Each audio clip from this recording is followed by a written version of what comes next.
কথা বলার অঙ্গের নাম কি? জিহ্বা। বলেন কি? জিহ্বা দিয়ে কথা বলতে হয় না? আর ঠোঁট, জিহ্বা আর ঠোঁট দুইটাই তো লাগে। দাঁত না থাকলেই তো কথা বলা যায়, যায় কি যায় না? দাঁত না থাকলে, দাঁত পড়া মানুষ তো কথা বলে, দুটো একটু অস্পষ্ট হলেও তো কথা বলে, বোঝা যায়। কিন্তু জিহ্বা না থাকলে কথা বলা যায়? ঠোঁট না থাকলে কথা বলা যায় না। জিহ্বা আর ঠোঁট হিসাব করে দেখছেন, শরীরের ভিতরে যত অঙ্গ আছে সমস্ত অঙ্গের মধ্যে কম বেশ কিছু না কিছু হাড্ডি আছে, হাড় আছে। ঠোঁট আর জিহ্বে হাড় আছে নাকি? ঠোঁট আর জিহ্বে হাড় নাই। এক শায়ের বলে, আজবরায়ে নরম গুপ্তম সুজ্জবাবে উস্তখা গুপ্তগু এলা মুলায়েম নিস্তেকারে আকেলা। সব অঙ্গের মধ্যে হাড় আছে, অঙ্গে অঙ্গে নাড়াচাড়া দিলে কথা হয় না। এই দুটি হাতে থাবা দিলে আলাদা একটা শব্দ হয়, কিন্তু এতে আব্বাও হয় না, মাও হয় না, আল্লাহ বললে কিছু হয় না। হয় নাকি? কোনো শব্দ হয় নাকি? দুটো পারে বাড়ি মারলে একটা শব্দ হয়, তাতে কোনো কথা হয় না। অন্য যে কোনো অঙ্গে বাড়ি মারবেন একটা শব্দ ঠিক হবে, কিন্তু কথা হবে না। রে জিহ্বা আর ঠোঁটে নাড়া দিলে কথা হয়। এর জিহ্বা আর ঠোঁটে আল্লাহ তাআলা নরম বানাইলেন কেন? কয় এই যে নরম নরম কথা কবা, সেই জন্য নরম বানাইছে। এর মধ্যে হাড় দেন, হাড় দিলে এবার হাড় শক্ত, ওর কারণে কথা শক্ত হয়ে যেতে পারে। তাই জিহ্বা আর ঠোঁটে নরম বানাইছে, হাড্ডিবিহীন। আরো কয়েকটা অঙ্গে হাড় নাই, তবে লক্ষ্য করে দেখা যায় যে অঙ্গগুলো হাড় নাই, বাহ্যিকভাবে নরম, ওর গোপন রহস্য বাড়ি গরম। গোপন রহস্য বাড়ি গরম। চোখের মধ্যে হাড় নাই, চোখ পাশতে পাশতে হাড় আছে, কিন্তু চোখে হাড় নাই, চোখের মায়ের বড় মায়ের। জিহ্বায় হাড় নাই, জিহ্বার মায়ের বড় মায়ের। শরম গায়ে লজ্জাস্থানে হাড় নাই, তার মায়ের বড় মায়ের। ঠিক না? এই তিন জায়গার মারির দ্বারা যে বিচার হয়, অন্য অন্য কোন অঙ্গের দ্বারা অত বড় মারাত্মক বিচার হয় না। ঠিক কিনা? এই জন্য জবানকে কন্ট্রোল করি, যাতে ভালো ভালো কথা বলতে পারি। নবী পাক বলেন, মাইয়াজমান লিমা বাইনা লাহিহি ওয়া মা বাইনা রিজলাইহি আজমান লাহুল জান্নাহ। ও ভাই আমার গোপালগঞ্জ জেলারা, বুঝতে সহজ। মাননীয় প্রধানমন্ত্রী যদি কের চাকরির দায়িত্ব নেয়, ওর চাকরি নিয়ে কোনো টেনশন আছে? কথা বল। ওর চাকরি নিয়ে কোনো টেনশন নাই। প্রধানমন্ত্রী যদি কের ভ্যানে বসে, ভ্যানালারও আল্লাহর রাস্তায় চাকরি হয়ে যায়, আমরা জানি না? তো প্রধানমন্ত্রী যদি কের চাকরির দায়িত্ব নেই, এমনি লোকাল নেতারা 4-5 লাখ টাকা নিয়ে খাইয়ে ফেলাই দেয়, পরে চাকরিও দেয় না, টাকাও ফেরত দেয় না, দুটো চড় ফেরত দেয়। আছে না এরকম নেতা আমাদের দেশে? যথেষ্ট আছে, মাশাআল্লাহ। এটা আমাদের নিয়ামত, হয়তো একদিন থাকবে না। তো মাননীয় প্রধানমন্ত্রী যদি কের চাকরির দায়িত্ব নেয়, ওর চাকরি নিয়ে কোনো টেনশন থাকে না। সেম কোয়ালিটি বিশ্বনবী মুহাম্মদ রাসূলুল্লাহ সাল্লাল্লাহু আলাইহি ওয়াসাল্লাম যদি কের জান্নাতের দায়িত্ব নেয়, ওর জান্নাত নিয়ে কোনো চিন্তা আছে? হুজুর কয়, জান্নাত তো অত তোমার এই গোপালগঞ্জের চার দোকান না, যে দইরেই গাড় ধরে ঢুকাই দিলাম চা খাইয়া। জান্নাতের যাইতে কষ্ট আছে, ঠেলা আছে। তো এই জান্নাতের দায়িত্ব আমি নিলাম, তোমার কাছে তোমার দুইটা দায়িত্ব দিলাম। মাইয়াজমান লিমা বাইনা লাহিহি, এক নম্বরে দুই মাড়ির মাঝখানের অঙ্গটা জিহ্বা, এইটাকে যদি কন্ট্রোল করতে পারো, এর দায়িত্ব তোমার নিতে হবে। এর দায়িত্ব তোমার নিতে হবে। জিহ্বার দায়িত্ব, ভাই আমার দিক, জিহ্বার দায়িত্ব নিতে হবে। জিহ্বার কি কি আকাশ আছে, সে আকাশ থেকে জিহ্বারে ফিরান। এক নম্বরে অকথ্য ভাষা বলা, এক নম্বরে অকথ্য ভাষা বলা, গালিগালাজ করা, গীবত শিকায়ত করা, পরনিন্দা করা, সমালোচনা করা, মানুষের সম্পর্কে কি বলা হয়, অপবাদ তৈরি করা, এগুলো হলো জিহ্বার মারাত্মক মাইল। সুদ ঘুষ হারাম খাওয়ার চাইতে এগুলো বেশি জঘন্য অপরাধ। সুদ ঘুষ হারাম খাওয়ার চাইতে এগুলো জঘন্য। মদ গাঁজা খাওয়ার চাইতেও গীবত শিকায়ত বড় অপরাধ। জিহ্বার অপরাধ বড় অপরাধ। এক নম্বরে জিহ্বাকে তুমি এই সমস্ত হারাম থেকে বিরত রাখো। মানুষ সম্পর্কে গীবত শিকায়ত করো না। গীবত আসাদ্দু মিনাজ জিনা। গীবত হলো জিনার চাইতে ও জঘন্য। কথা বলেন, জিনার চেয়েও জঘন্য। যদি কেউ জিনা করে ধরা পড়ে, মূল শরীয়তের বিচার যেটা আছে কোরআনে, বাংলাদেশে সেটা বাস্তবায়ন নাও যদি হয়, তবু কোরআনের একটা বিচার তো আসলে আছে, আছে না নাই? তাহলে জিনার বিচার কি? আযানিয়াতু আযানি ফাজলিদু কুল্লা ওয়াহিদিন মিনহুমা মিয়াতা জালদা। বিশ্ব আল্লাহ পাক রব্বুল আলামিন বলেন, জিনাখোর ব্যভিচারী ব্যভিচারিণী যদি অবিবাহিত হয়, অবিবাহিত যদি জিনা করে, যদি ধরা পড়ে, তাহলে ফাজলিদু কুল্লা ওয়াহিদিন মিনহুমা মিয়াতা জালদা, এর প্রত্যেকরে 100 করে চাবুক মারবা। মাঝারি ধরনের চাবুক দে, মিডিয়াম শক্তি দে 100 চাবুক মারবা। আর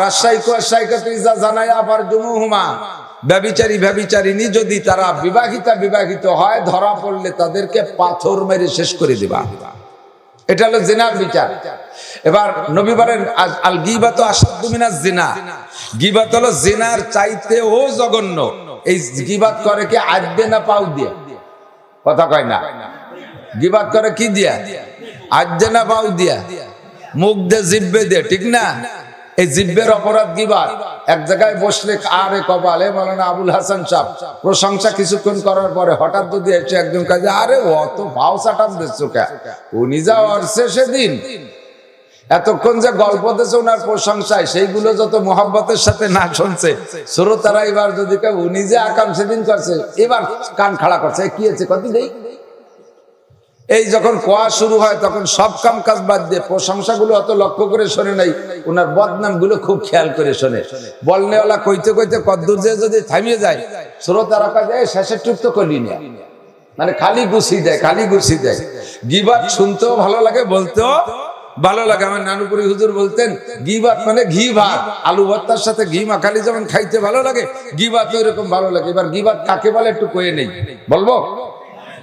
আমি নাসির অন্যায় করছি, আমি একটা অপরাধ করছি, এটা আপনি জানেন, আপনি জানেন সত্যি আমি অপরাধ করছি। এই অপরাধটা আমাকে না বলে, আমাকে সংশোধনের জন্য না বলে, আমাকে সামাজিকভাবে খাটো করার জন্য, অপমান করার জন্য মানুষের কাছে, অন্য লোকের কাছে বলি বেড়ানো, এর নাম হলো গীবাত।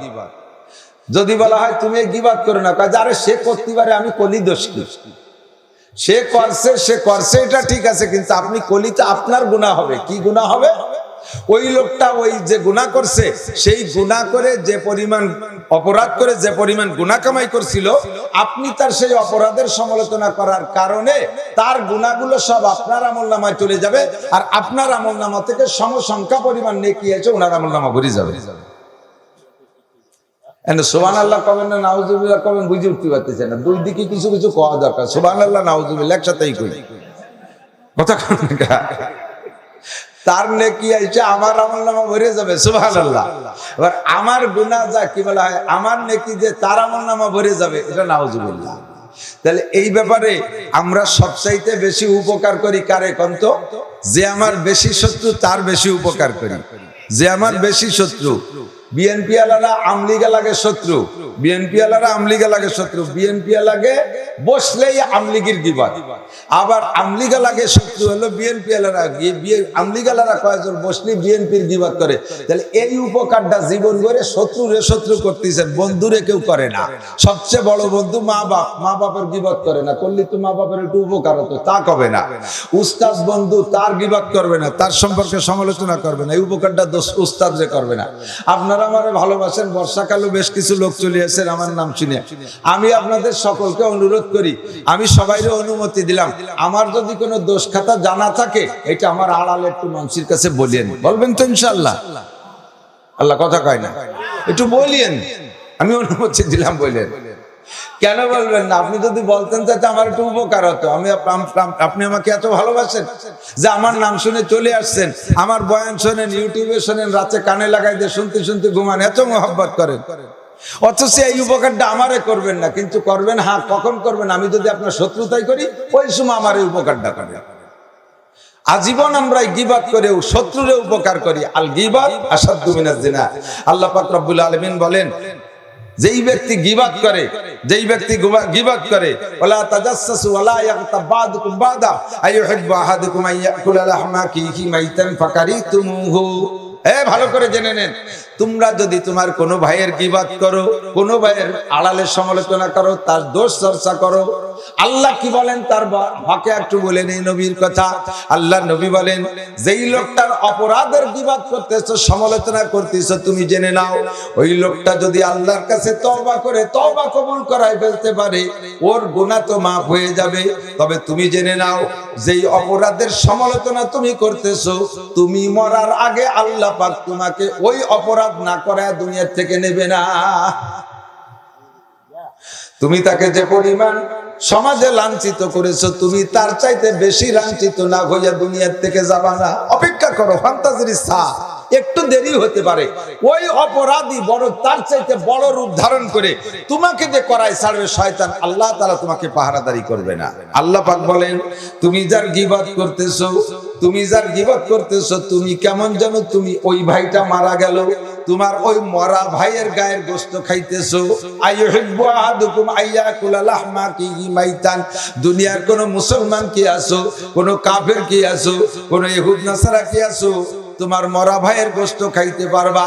আল্লাহ কয় তুমি স্বীকার না করলে আমি বলে দেই ফাকারি তুমুহু, তোমরা মরা ভাইয়ের, কোন মরা মানুষের গোশত আমরা খাই, তাজা মানুষের গোশত খাই না, মরা মানুষের গোশত খাই না। কিন্তু যার গীবাত করতেছেন, সমালোচনা করতেছেন, কথাগুলোকে কান দিচ্ছেন না, ভ্রুক্ষেপ করতেছেন না, বিলকুল চুপ থাকেন। আল্লামা আনোয়ার শাহ কাশ্মীরি রহমাতুল্লাহ আলাইহি সদস্য হুজুরের উস্তাদ আল্লামা আনোয়ার শাহ কাশ্মীরি, বাংলাদেশে বহুত বড় বড় উলামায়ে কিরাম, আহমদ শফি সাহেব হুজুর রহমাতুল্লাহ আলাইহির উস্তাদ, এই বড়দের উস্তাদ আনোয়ার শাহ কাশ্মীরি, উনি বলেন কিয়ামতের ময়দানে সবারই জবাব দেয়া লাগবে, সব বিষয়ে জবাব দেয়া লাগবে।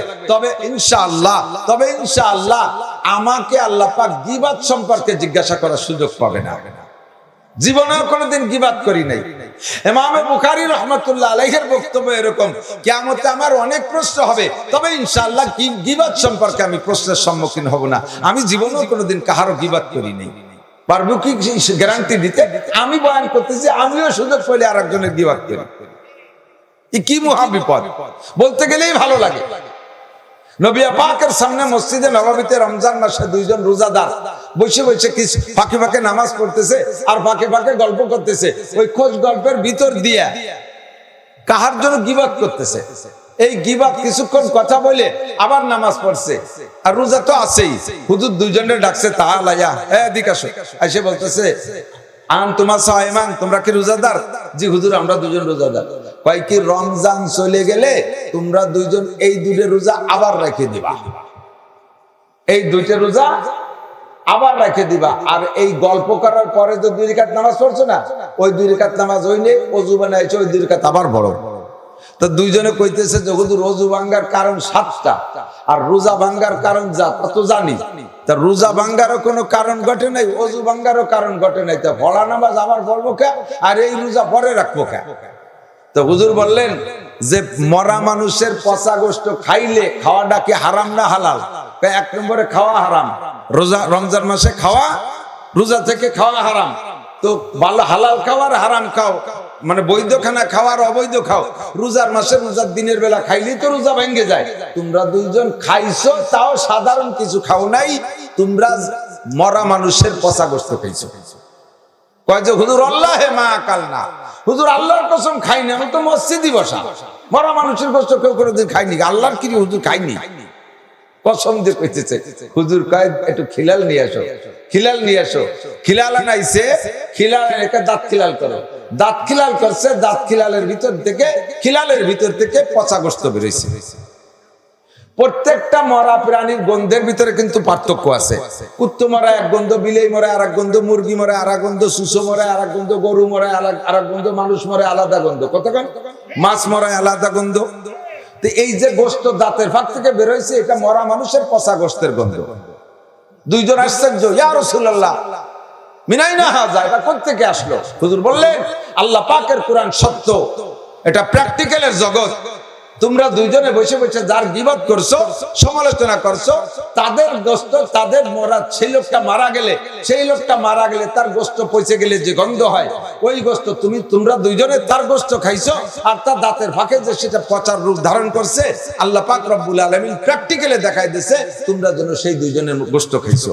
আর মানুষের গোশত খাওয়া হারাম, এর কারণে তোমাদের হারাম খাইছো, ওযু ছুটে গেছে, কাজেই ওই 2 রাকাত নামাজ আবার পড়তে হবে। আর রমজান মাসের দিনের বেলা মানুষের গোশত খাইছো, রোজা ভেঙে গেছে, রমজানের পরে আবার রোজা রাখছে। আমরা অহরহ করতেছি, বিলকুল ভাবি না, চিন্তাও করি না কার সম্পর্কে কি বলতেছি। কতক্ষণ ঠিক না? বসলেই গীবাতে বড় মজা।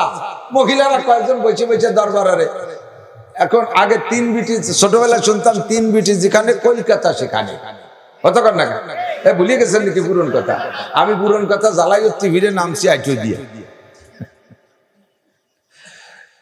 2 জন নোয়াখালিয়া গোপালগঞ্জ চাকরি করে, আমাদের অফিসের মধ্যে বসে একেবারে শুদ্ধ ভাষায় কথা বলে। যখনই 2 জন নিজেরা কথা কয়, তখন একেবারে নোয়াখালী আঞ্চলিক ভাষা কয়, তখন তারা কথা বলে খুব ক্রেডিট জানে। চিটাগাঙ্গেরা আমাদের সাথে কথা কয় খুব শুদ্ধ ভাষা, যখন 3-4 চিটাগাঙ্গে আলাদা হয়ে যায় তখন তাদের ভাষায় কথা কয়, খুব মজা পায়। আমরা গোপালগঞ্জেরা যেটুক পারি শুদ্ধ বলি, অন্যকের সাথে আরো শুদ্ধ বলি, আমরা নিজেরা শুদ্ধ বলার চেষ্টা করি, এটা ভালো কথা। তবে আঞ্চলিক মুরব্বীদের ভাষার মধ্যে একটা মজার স্বাদ, ও ছেড়ে দেবো কি, এটা আমি ছাড়তে পারবো। 3 বিটি যেখানে কলকাতা সেখানে, আগে বাংলাদেশে কলকাতার দূরই মনে হতো, এই জন্যই মনে করতো যে 3 বিটি যেখানে কলকাতা সেখানে মানে অনেক দূরের খবর। আর এখন 3 বিটি যেখানে সারা পৃথিবী সেখানে। কতক্ষণ হাতে খালি টাচ মোবাইল থাকলেই হয়, সুবহানাল্লাহ, একটু কিছু কর না কেন। 3 বিটি যেখানে কলকাতা না সারা পৃথিবী সেখানে বলছে শুরু করে, আপা তোর শাওরি কেমন, কতটা বুড়ো শুননি, শ্বশুর কেমন, একটা দাতাল, দেওয়ার কেমন, একটা নুস্য, তো স্বামী কতটা দামড়া। হ্যাঁ, চলে গেছে। এই যে বসে বসে পচা দরবার, এর ভিতরে শ্বশুরের গিবাত, শাওরির গিবাত, স্বামীর গিবাত, দেওরের গিবাত, ননদের গিবাত, এগুলো ফাইনাল করে দিয়ে এরপরে আমাকে হুজুর খুব ভালো, আরে চিনিস ও তো একটা নুস্য, মসজিদের হুজুরে বলে নুস্য, তুমি টের হইলে কি হুজুর নুস্য, তুমি টের হইলে কি।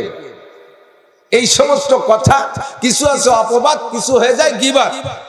সোনাপুর পাকা জামে মসজিদের উদ্যোগে আয়োজিত গোপালগঞ্জ সদর বার্ষিক ওয়াজ মাহফিল, অধ্যক্ষের মাহফিলের সম্মানিত সভাপতি, মাহফিল পরিচালনা কমিটির সকল সদস্যবৃন্দ, হযরতে উলামায়ে কেরাম, আইম্মায়ে মাসাজিদ, প্রাণপ্রিয় দেশবাসী, পর্দার আড়ালে বসে থাকা মা ও বোনেরা, আল্লাহ তাবারাকা ওয়া তাআলার শাহী দরবারে তার অসংখ্য নিয়ামতের অসংখ্য শুকর। সর্বোপরি যে আল্লাহ পাক রব্বুল আলামিন এই বর্ষাকালে ঝড় বৃষ্টি হওয়াই এ সময় স্বাভাবিক, না হওয়াটাও অস্বাভাবিক। 2 দিন আগেও হয়েছে, আজকে গতকালকে আল্লাহ তাআলা বিরতি দিয়েছেন। এ মৌসুমে আল্লাহ আমাদের হিদায়াতি কিছু কথাবার্তা বলা ও শোনার জন্য আবহাওয়াটা আমাদের অনুকূল করে রেখেছেন। শহরতলি এলাকার, জেলা সদর শহরতলি এলাকার লাখ ও লাখ মানুষের মধ্য থেকে ভালোবেসে বাছাই ছাঁটাই করে পছন্দ করে আমাদেরকেই মনোনীত করেছেন এখানে বসার জন্য। শুকর আদায় করি আলহামদুলিল্লাহ।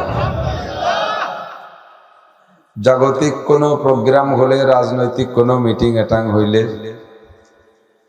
রাজনৈতিক বড় নেতারা আসলে পুলিশ প্রটোকল, র্যাব দিয়ে পাহারা, প্রয়োজন হলে বিডিআর, সেনাবাহিনী পর্যন্ত ব্যবহার করে এলাকাকে মহাসারা করে রাখে, ঘেরাও করে রাখে।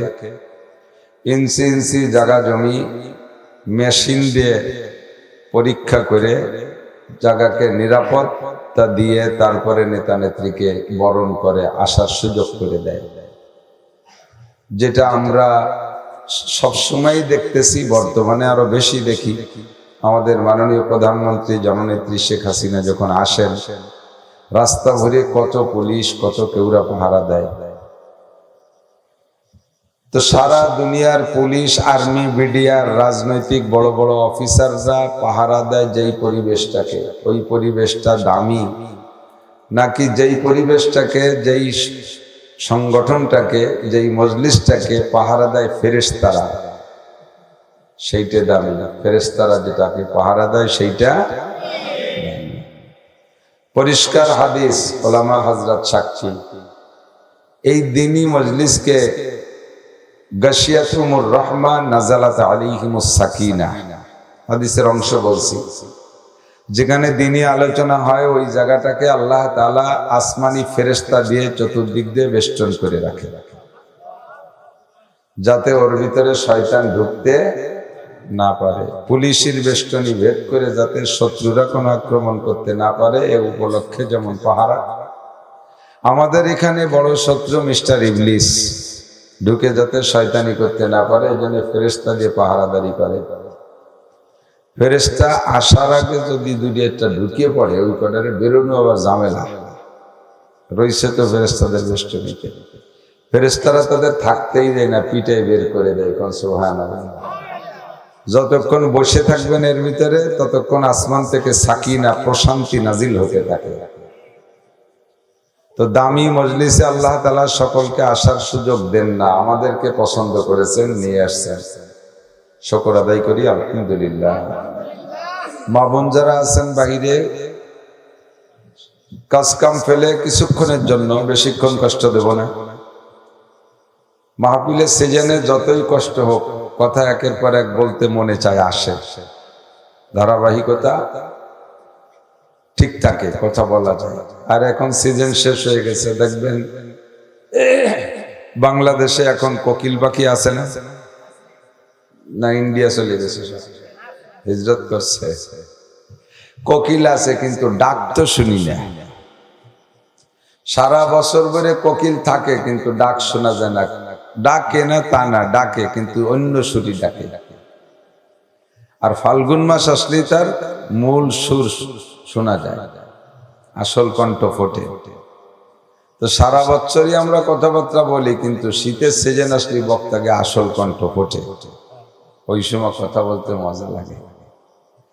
তারপরও মসজিদ সংলগ্ন মুরব্বীরা অনেক চেষ্টা করছে, বক্তাদের মোটে জমা করতে পারে না। হযরত মাওলানা ওমর ফারুক রহমানী সাহেবকে পাইছে, আব্দুল কুদ্দুস সাহেবকে পেয়েছিল, উনি অসুস্থ, হাসপাতালে আছে। এরপরে আমাকে একটু পাওয়া গেছে মাশাআল্লাহ। তো নিজেদের বাড়ির মাহফিল, গোপালগঞ্জের মাহফিল, যে কোনো ভাবে আমাকে আসতেই হবে। আপনাদের হক আছে আমার কাছে, আমার হক আপনাদের কাছে আছে না? সকলের তরে সকলে মুরা, প্রত্যেকে মুরা পরের তরে, সবার জন্য সবাই। আল্লাহ পাক আমাদের এই মজলিসকে নুরানি মজলিস হিসেবে কবুল করে, সবাই বলেন আমিন। যতক্ষণ বসে থাকবেন, যতগুলো মাসালা শুনবেন, হাদিসে আসছে মজলিসু ফিকিন খায়রুম মিন ইবাদাতি সিত্তিনা সানা। একটা মাসআলা, ফিকা মানে মাসলা, আমাদের বাংলা ফিকা না, বাংলা ফিকা তো চালাকি ফাঁকিবাজি। ফিকা মানে মাসআলা, একটা মাসালা শুনতে শিখতে যতটুকু সময় লাগে এতটুকু সময় যদি একটা মজলিস গঠন করে একে অপরে বলাবলি করি, তাহলে একটা মাসালার বিনিময়ে নেকি পাবেন 60 বছর নফল নামাজ ও নফল রোজার চেয়ে বেশি। সুবহানাল্লাহ পর্যন্ত শেষ না। এই কথাগুলোকে অন্তরের থেকে বিশ্বাস করতে হবে, ভিতরে জায়গা দিতে হবে। আর ফাঁকে ফাঁকে আজীব কথা, এরকম পছন্দের কথা আসলে সুবহানাল্লাহ বলবেন, কারণ একবার সুবহানাল্লাহ বললে কি ফজিলত জানা আছে না? জান্নাতের মধ্যে বিশাল একটা ফলদার ছায়াদার গাছ তৈরি হয়ে যায়। যতবার বলবেন সুবহানাল্লাহ, যদি বসে থাকেন ফাও গল্প না করে, ফেসবুক ইউটিউব না দেখে একটু সুবহানাল্লাহ পড়েন, একদিন কাজে লাগবে। আসরের মাঠে যখন আপনি সুবহানাল্লাহ নেকিগুলো দেখবেন, তখন আপনি আশ্চর্য হয়ে বলবেন রব্বি আন্না লিয়া হাযা। আল্লাহ, এই নেকিগুলো কিসের নেকি? প্রত্যেকটা নেকির গায়ে লেখা থাকবে কোনটা কিসের নেকি। সুবহানাল্লাহ নেকির গায়ে সুবহানাল্লাহ লেখা থাকবে, আলহামদুলিল্লাহ নেকির গায়ে আলহামদুলিল্লাহ, লা ইলাহা ইল্লাল্লাহ নেকির গায়ে লা ইলাহা ইল্লাল্লাহ, তিলাওয়াতের নেকির গায়ে তিলাওয়াতের ঠিকানা, নামাজের নেকির গায়ে নামাজের ঠিকানা লেখা থাকবে, রোজার নেকির গায়ে রোজার ঠিকানা, যাকাতের নেকির গায়ে যাকাতের ঠিকানা। যে যে ইবাদত করবেন ওই ইবাদতের নেকির গায়ে ওই ঠিকানা লেখা থাকবে। আন্না লিয়া হাযা, আমি এই নেকি পাইলাম কোথায়? আল্লাহ পাক বলবেন তুমি যে ফাঁকে ফাঁকে সুবহানাল্লাহ বলতে, সেই সুবহানাল্লাহর বিনিময়ে এই নেকিগুলো তোমার জন্য রাখা হয়েছে। তখন আপনি বলবেন ওরে সুবহানাল্লাহ, সুবহানাল্লাহ এত নেকি, তা আমি দি চার দোকানে বসে কত ভাও সময় নষ্ট করছি। আল্লাহ রব্বানা আবসারনা ওয়া সামিনা ফারজিনা নামাল সালিহান ইন্না মুকিনুন। ওদিন তো ভাসমান ভাবে দুই একবার বলছি, হুজুর বলতে বলছেন আর মজলিসের তালে তালে বলছি। আসলে যে সুবহানাল্লাহ এত ফজিলত, যদি ভালো করে বুঝতাম, এখন যেমন চোখের সামনে দেখতেছি, এইরকম যদি সেদিন বুঝতাম তাহলে কি পরিমাণ যে সুবহানাল্লাহ বলতাম। আল্লাহ এখন সব দেখতেছি, আবসারনা দেখতেছি, ওয়া সামিনা সব শুনেও বেলাইছি। কাজে আমাকে আরেকটা বার সুযোগ দাও, ফারজিনা নামাল সালিহান, আমাকে আরেকটা বার সুযোগ দাও, আমি বহুতবার নেক আমল করব, বহুত সুবহানাল্লাহ পড়ব। রব্বানা আখরিজনা মিনহা ফাইন উদনা ফাইন্না জালিমুন। জাহান্নামীরা বলবে আল্লাহ জাহান্নাম থেকে আরেকটা বার বের করে দাও, যদি গুনাহগুলো আবার কোনোদিন করি তাহলে জালেম বলে সাব্যস্ত হব। তুমি যে বিচার করবার কোনোদিন আমরা কিছুই বলবো না, তোমরা সব বিচার মেনে নেব। আল্লাহ পাক বলবেন ইকসাউ ফিহা ওয়ালা তুকাল্লিমুন, আর কথা হবে না, চুপ করে পড়ে থাকো ওর মধ্যে। আপনারা জান্নাতি হবেন, কিন্তু পুনরায় আর নেকি বেশি করার সুযোগ পাওয়া যাবে না। যাবে নাকি? আর একবার দুনিয়ায় পাঠানো হবে? কোনোদিনও পাঠানো হবে না। কাজেই এখানে বসে যতটা পারি ততটা কামাই করে নিতে হবে। সুযোগ পাইছি, একটা মাসালার বিনিময়ে 60 বছর নফল নামাজ ও নফল রোজার নেকির চাইতেও বেশি নেকি।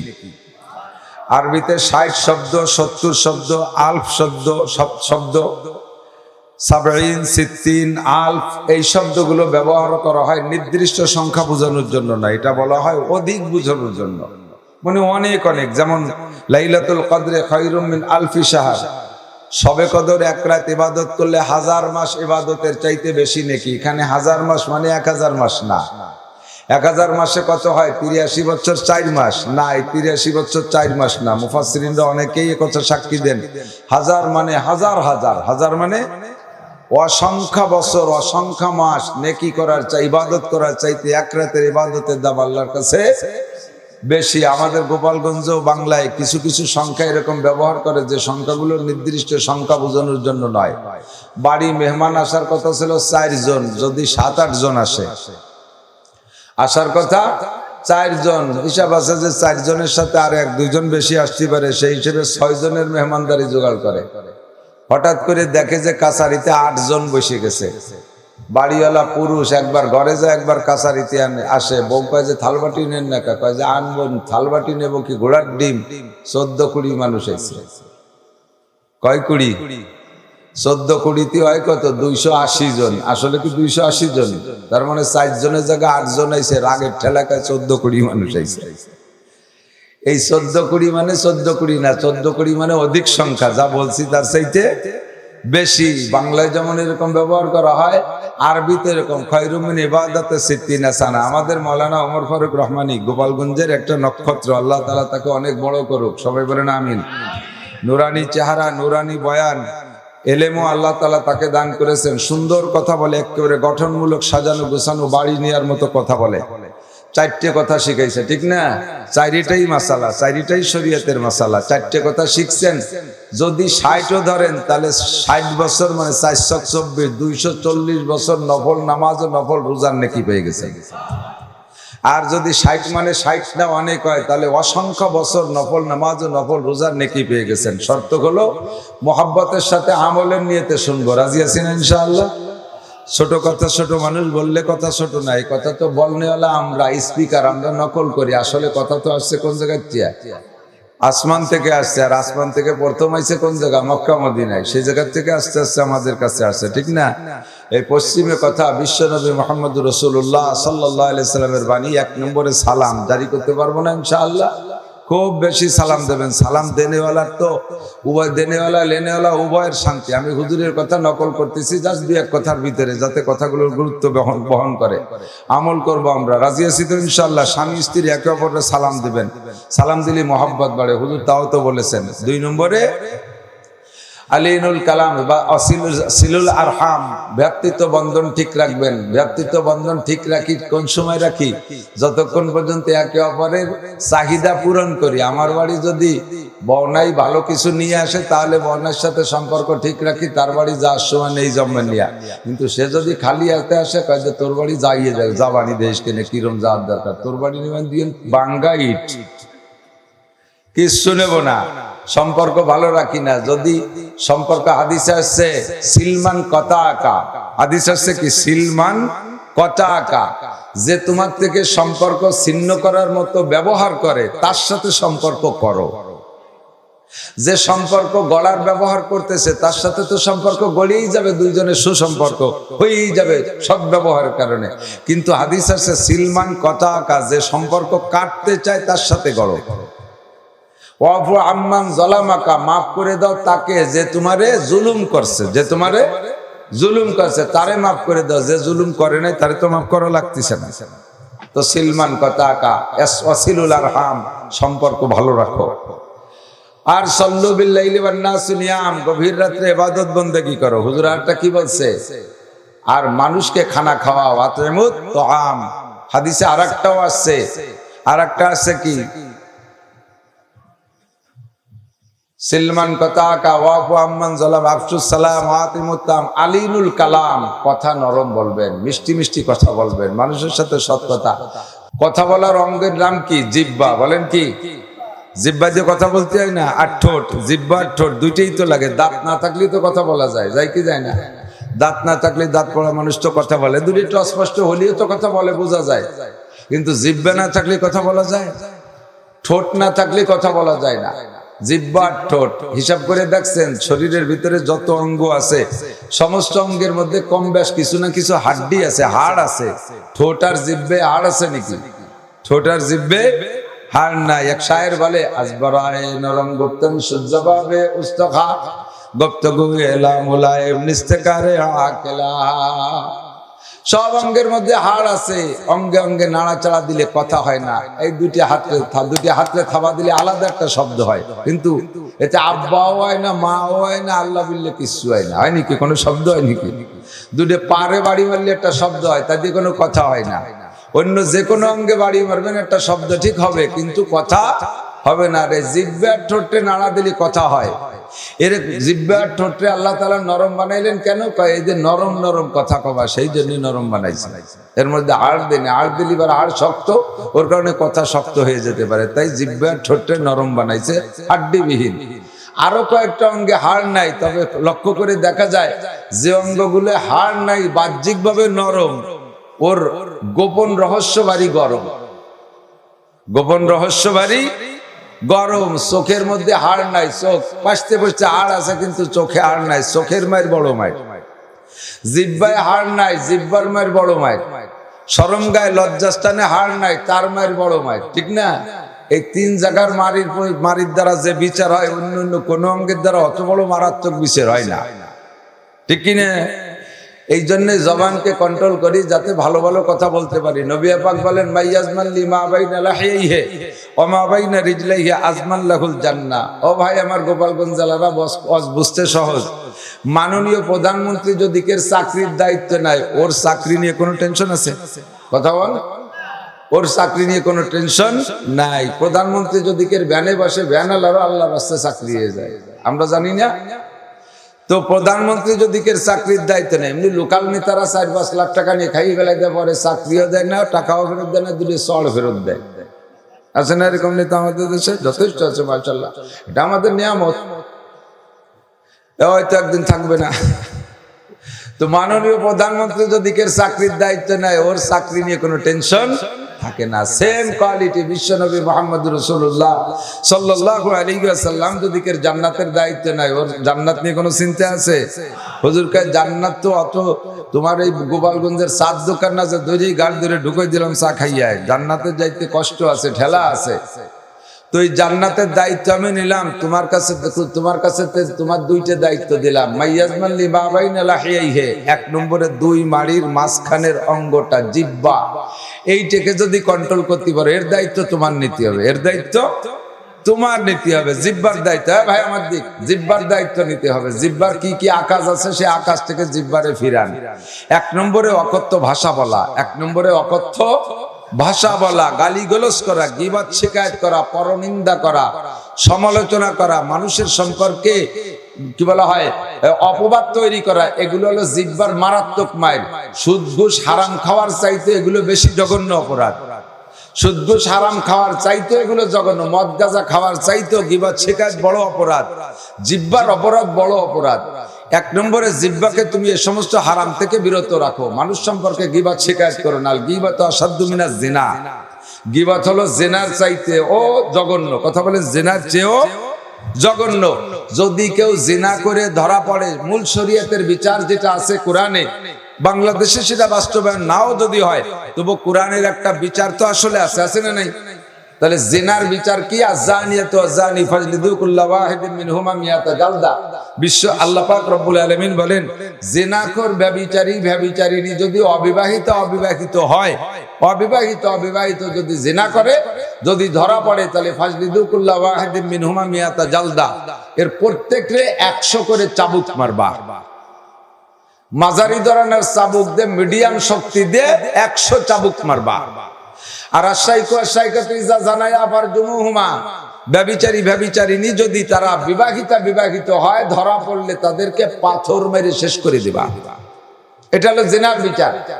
এবার নবী বলেন আল গীবাত আশাদ্দু মিনাজ জিনা, গীবাত হলো জিনার চাইতেও জঘন্য।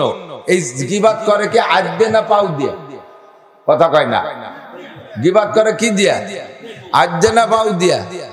মুখ দিয়ে জিব্বে দিয়ে, ঠিক না? এই জিব্বের অপরাধ গীবাত। এক জায়গায় বসলে আরে কপালে মাওলানা আবুল হাসান সাহেব প্রশংসা কিছুক্ষণ করার পরে হঠাৎ যদি এসে একজন কাজে, আরে অত ভাও চাটাম দিচ্ছ কে? উনি যা অর্সে সেদিন এতক্ষণ যে গল্প দিয়েছে ওনার প্রশংসায়, সেইগুলো যত মোহাব্বতের সাথে না শুনছে শ্রোতারা, এবার যদি উনি যে আকাম সেদিন করছে, এবার কান খাড়া করছে, কি হয়েছে কত দেই। এই যখন কোয়া শুরু হয় তখন সব কাম কাজ বাদ দিয়ে প্রশংসাগুলো অত লক্ষ্য করে শোনে নাই, ওনার বদনাম গুলো খুব খেয়াল করে শোনে। বলনেওয়ালা কইতে কইতে কদ্দুর যে যদি থামিয়ে যায়, শ্রোতারা কাজে শেষের টুক তো করলি না, মানে খালি গুছি দেয়, খালি গুছি দেয়।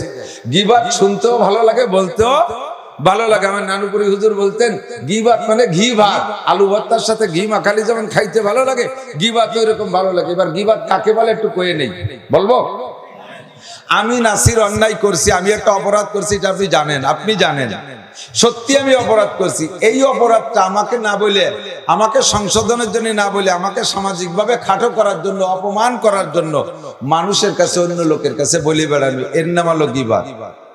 যদি বলা হয় তুমি গীবাত করো না, কাজ আরে সে করতে পারে, আমি কলি দোষ কি? সে করছে এটা ঠিক আছে, কিন্তু আপনি কলিতে আপনার গুনাহ হবে। কি গুনাহ হবে? ওই লোকটা ওই যে গুনাহ করছে, সেই গুনাহ করে যে পরিমাণ অপরাধ করে যে পরিমাণ গুনাহ কামাই করছিল, আপনি তার সেই অপরাধের সমালোচনা করার কারণে তার গুনাহগুলো সব আপনার আমলনামায় চলে যাবে, আর আপনার আমলনামা থেকে সমসংখ্যা পরিমাণ নেকি আছে, ওনার আমলনামা ভরে যাবে। সুবহানাল্লাহ কবেন না নাউজুবিল্লাহ কবেন বুঝে উঠতে পারতেছে না, দুই দিকে কিছু কিছু কওয়া দরকার। সুবহানাল্লাহ নাউজুবিল্লাহ একসাথেই কই, কথা তার নেকি আইছে, আমার আমলনামা ভরে যাবে। সুবহানাল্লাহ। এবার আমার গুনাহ যা কি বলা হয়, আমার নেকি যে তার আমলনামা ভরে যাবে, এটা নাউজুবিল্লাহ। তাহলে এই ব্যাপারে আমরা সবচাইতে বেশি উপকার করি কারে কন্ত? যে আমার বেশি শত্রু তার বেশি উপকার করি। যে আমার বেশি শত্রু, বিএনপি আলারা আমলিগা লাগে শত্রু, বিএনপি আলারা আমলিগা লাগে শত্রু, বিএনপি লাগে বসলেই আমলিগির গীবাত। আবার আমলিগা লাগে শত্রু হলো বিএনপি আলারা, আমলিগা আলারা কয়েকজন বসলে বিএনপির গীবাত করে। তাহলে এই উপকারটা জীবন ভরে শত্রু করতেছেন, বন্ধুরে কেউ করে না। সবচেয়ে বড় বন্ধু মা বাপ, মা বাপের গীবাত করে না, করলে তো মা বাপের একটু উপকার হতো, তা কবে না। উস্তাদ বন্ধু, তার গীবাত করবে না, তার সম্পর্কে সমালোচনা করবে না, এই উপকারটা উস্তাদ যে করবে না।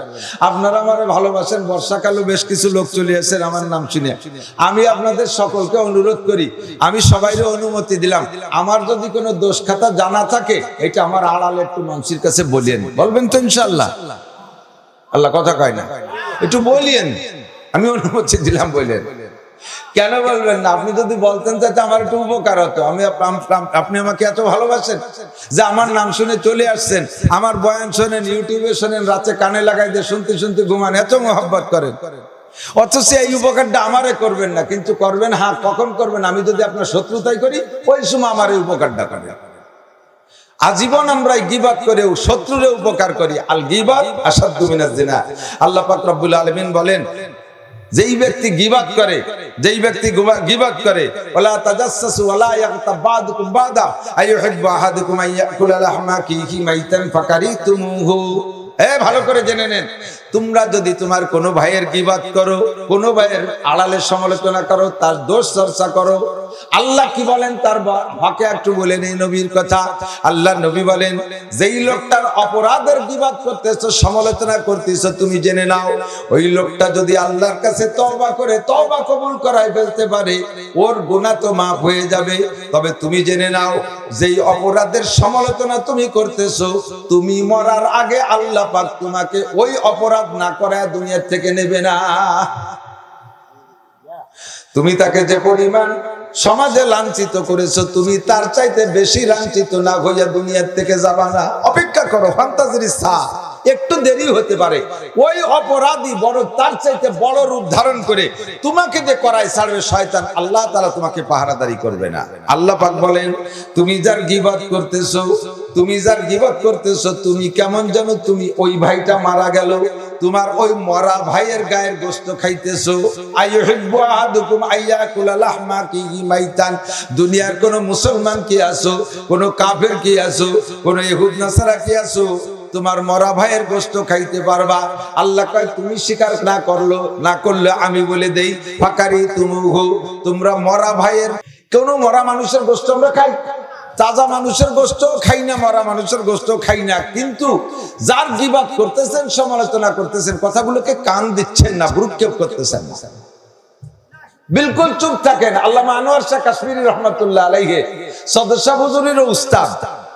হুজুরের উস্তাদ আল্লামা আনোয়ার শাহ কাশ্মীরি, বাংলাদেশে বহুত বড় বড় উলামায়ে কিরাম, আহমদ শফি সাহেব হুজুর রহমাতুল্লাহ আলাইহির উস্তাদ, এই বড়দের উস্তাদ আনোয়ার শাহ কাশ্মীরি, উনি বলেন কিয়ামতের ময়দানে সবারই জবাব দেয়া লাগবে, সব বিষয়ে জবাব দেয়া লাগবে। তবে ইনশাআল্লাহ আমাকে আল্লাহ পাক গীবত সম্পর্কে জিজ্ঞাসা করার সুযোগ পাবে না। জীবনেও কোনোদিন গীবত করি নাই। ইমামে বুখারী রাহমাতুল্লাহ আলাইহির বক্তব্য এরকম, কিয়ামতে আমার অনেক প্রশ্ন হবে, তবে ইনশাআল্লাহ গীবত সম্পর্কে আমি প্রশ্নের সম্মুখীন হব না। আমি জীবনেও কোনোদিন কাহারও গীবত করি নাই। পারবো কি গ্যারান্টি দিতে? আমি বয়ান করতেছি, আমিও সুযোগ পেলে আরেকজনের গীবত করি, কি মহা বিপদ। বলতে গেলেই ভালো লাগে। নবী পাকের সামনে মসজিদে নববীতে রমজান মাসে দুইজন রোজাদার বসে বসে কি ফাঁকে ফাঁকে নামাজ পড়তেছে আর ফাঁকে ফাঁকে গল্প করতেছে। ওই খোঁজ গল্পের ভিতর দিয়া কাহার জন্য গীবত করতেছে। এই গীবত কিছুক্ষণ কথা বলে আবার নামাজ পড়ছে, আর রোজা তো আছেই। হুজুর দুইজনের ডাকছে, তাআলায়া এদিকে আসো, এসে বলতেছে, তোমার সাইমান, তোমরা কি রোজাদার? জি হুজুর, আমরা দুজন রোজাদার। কয় কি রমজান চলে গেলে তোমরা দুইজন এই দুইটা রোজা আবার রেখে দিবা, এই দুইটা রোজা আবার রেখে দিবা। আর এই গল্প করার পরে যে 2 রাকাত নামাজ পড়ছো না, ওই 2 রাকাত নামাজ হইলে ওযু বানাইছো, ওই 2 রাকাত আবার বড়। তো দুইজনে কইতেছে যে হুজুর রোজু ভাঙ্গার কারণ 7টা আর রোজা ভাঙ্গার কারণ যা তো জানি, তা রোজা ভাঙ্গারও কোনো কারণ ঘটে নাই, ওযু ভাঙ্গারও কারণ ঘটে নাই, তা পড়া নামাজ আবার পড়বো কে, আর এই রোজা পরে রাখবো কে? তো হুজুর বললেন যে মরা মানুষের পচা গোশত খাইলে খাওয়াটা কি হারাম না হালাল? 1 নম্বরে খাওয়া হারাম, রোজা রমজান মাসে খাওয়া, রোজা থেকে খাওয়া হারাম। তো ভালো হালাল খাওয়ার হারাম খাও, মানে বৈধ খানা খাওয়ার অবৈধ খাও। রোজার মাসে রোজার দিনের বেলা খাইলেই তো রোজা ভেঙে যায়। তোমরা দুইজন খাইছো, তাও সাধারণ কিছু খাও নাই, তোমরা মরা মানুষের পচা গোশত খাইছো। কয় যে হুজুর আল্লাহে মা আকাল না, হুজুর আল্লাহর কসম খাইনি, আমি তো মসজিদই বসা, মরা মানুষের গোশত কেউ কোনোদিন খাইনি। আল্লাহর কি হুজুর খাইনি, কসম দিয়ে কইতেছে। হুজুর কয় একটু খিলাল নিয়ে আসো, খিলাল নিয়ে আসো। খিলাল আনাইছে, খিলাল এনে দাঁত খিলাল করো, দাঁত খিলাল করছে, দাঁত খিলালের ভিতর থেকে পচা গোশত বেরোইছে। প্রত্যেকটা মরা প্রাণীর গন্ধের ভিতরে কিন্তু পার্থক্য আছে। কুত্তো মরা এক গন্ধ, বিলেই মরে আর এক গন্ধ, মুরগি মরে আর এক গন্ধ, সুসো মরে আর এক গন্ধ, গরু মরে আর এক গন্ধ, মানুষ মরে আলাদা গন্ধ, কতক্ষণ মাছ মরে আলাদা গন্ধ।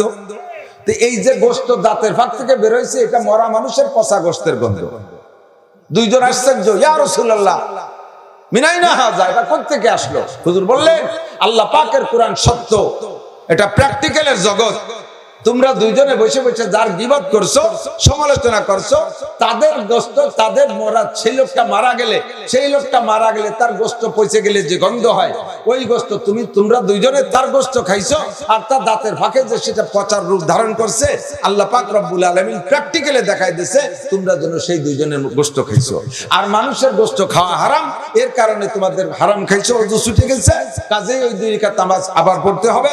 আর রমজান মাসের দিনের বেলা মানুষের গোশত খাইছো, রোজা ভেঙে গেছে, রমজানের পর আবার রোজা রাখছো। আমরা অহরহ করতেছি, বিলকুল ভাবি না, চিন্তাও করি না কার সম্পর্কে কি বলতেছি। কতক্ষণ ঠিক না? বসলেই গীবতে বড় মজা। মহিলারা কয়েকজন বসে বসে দরবারে, এখন আগে 3 বিটি, ছোটবেলায় শুনতাম 3 বিটি যেখানে কলকাতা সেখানে, কতক্ষণ না ভুলিয়ে গেছেন নাকি পুরন কথা? আমি পুরন কথা জ্বালাই টিভিরে নামছি আইটো দিয়ে।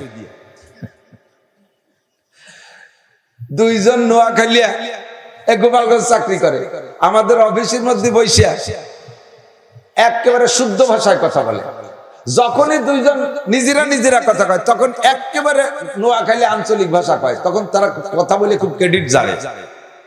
চিটাগাঙ্গেরা আমাদের সাথে কথা কয় খুব শুদ্ধ ভাষা, যখন 3-4 চিটাগাঙ্গে আলাদা হয়ে যায় তখন তাদের ভাষায় কথা কয়, খুব মজা পায়। আমরা গোপালগঞ্জেরা যেটুক পারি শুদ্ধ বলি, অন্য লোকের সাথে আরো শুদ্ধ বলি, আমরা নিজেরা শুদ্ধ বলার চেষ্টা করি, এটা ভালো কথা। তবে আঞ্চলিক মুরব্বীদের ভাষার মধ্যে একটা মজার স্বাদ, ও ছেড়ে দেবো কি, এটা আমি ছাড়তে পারবো।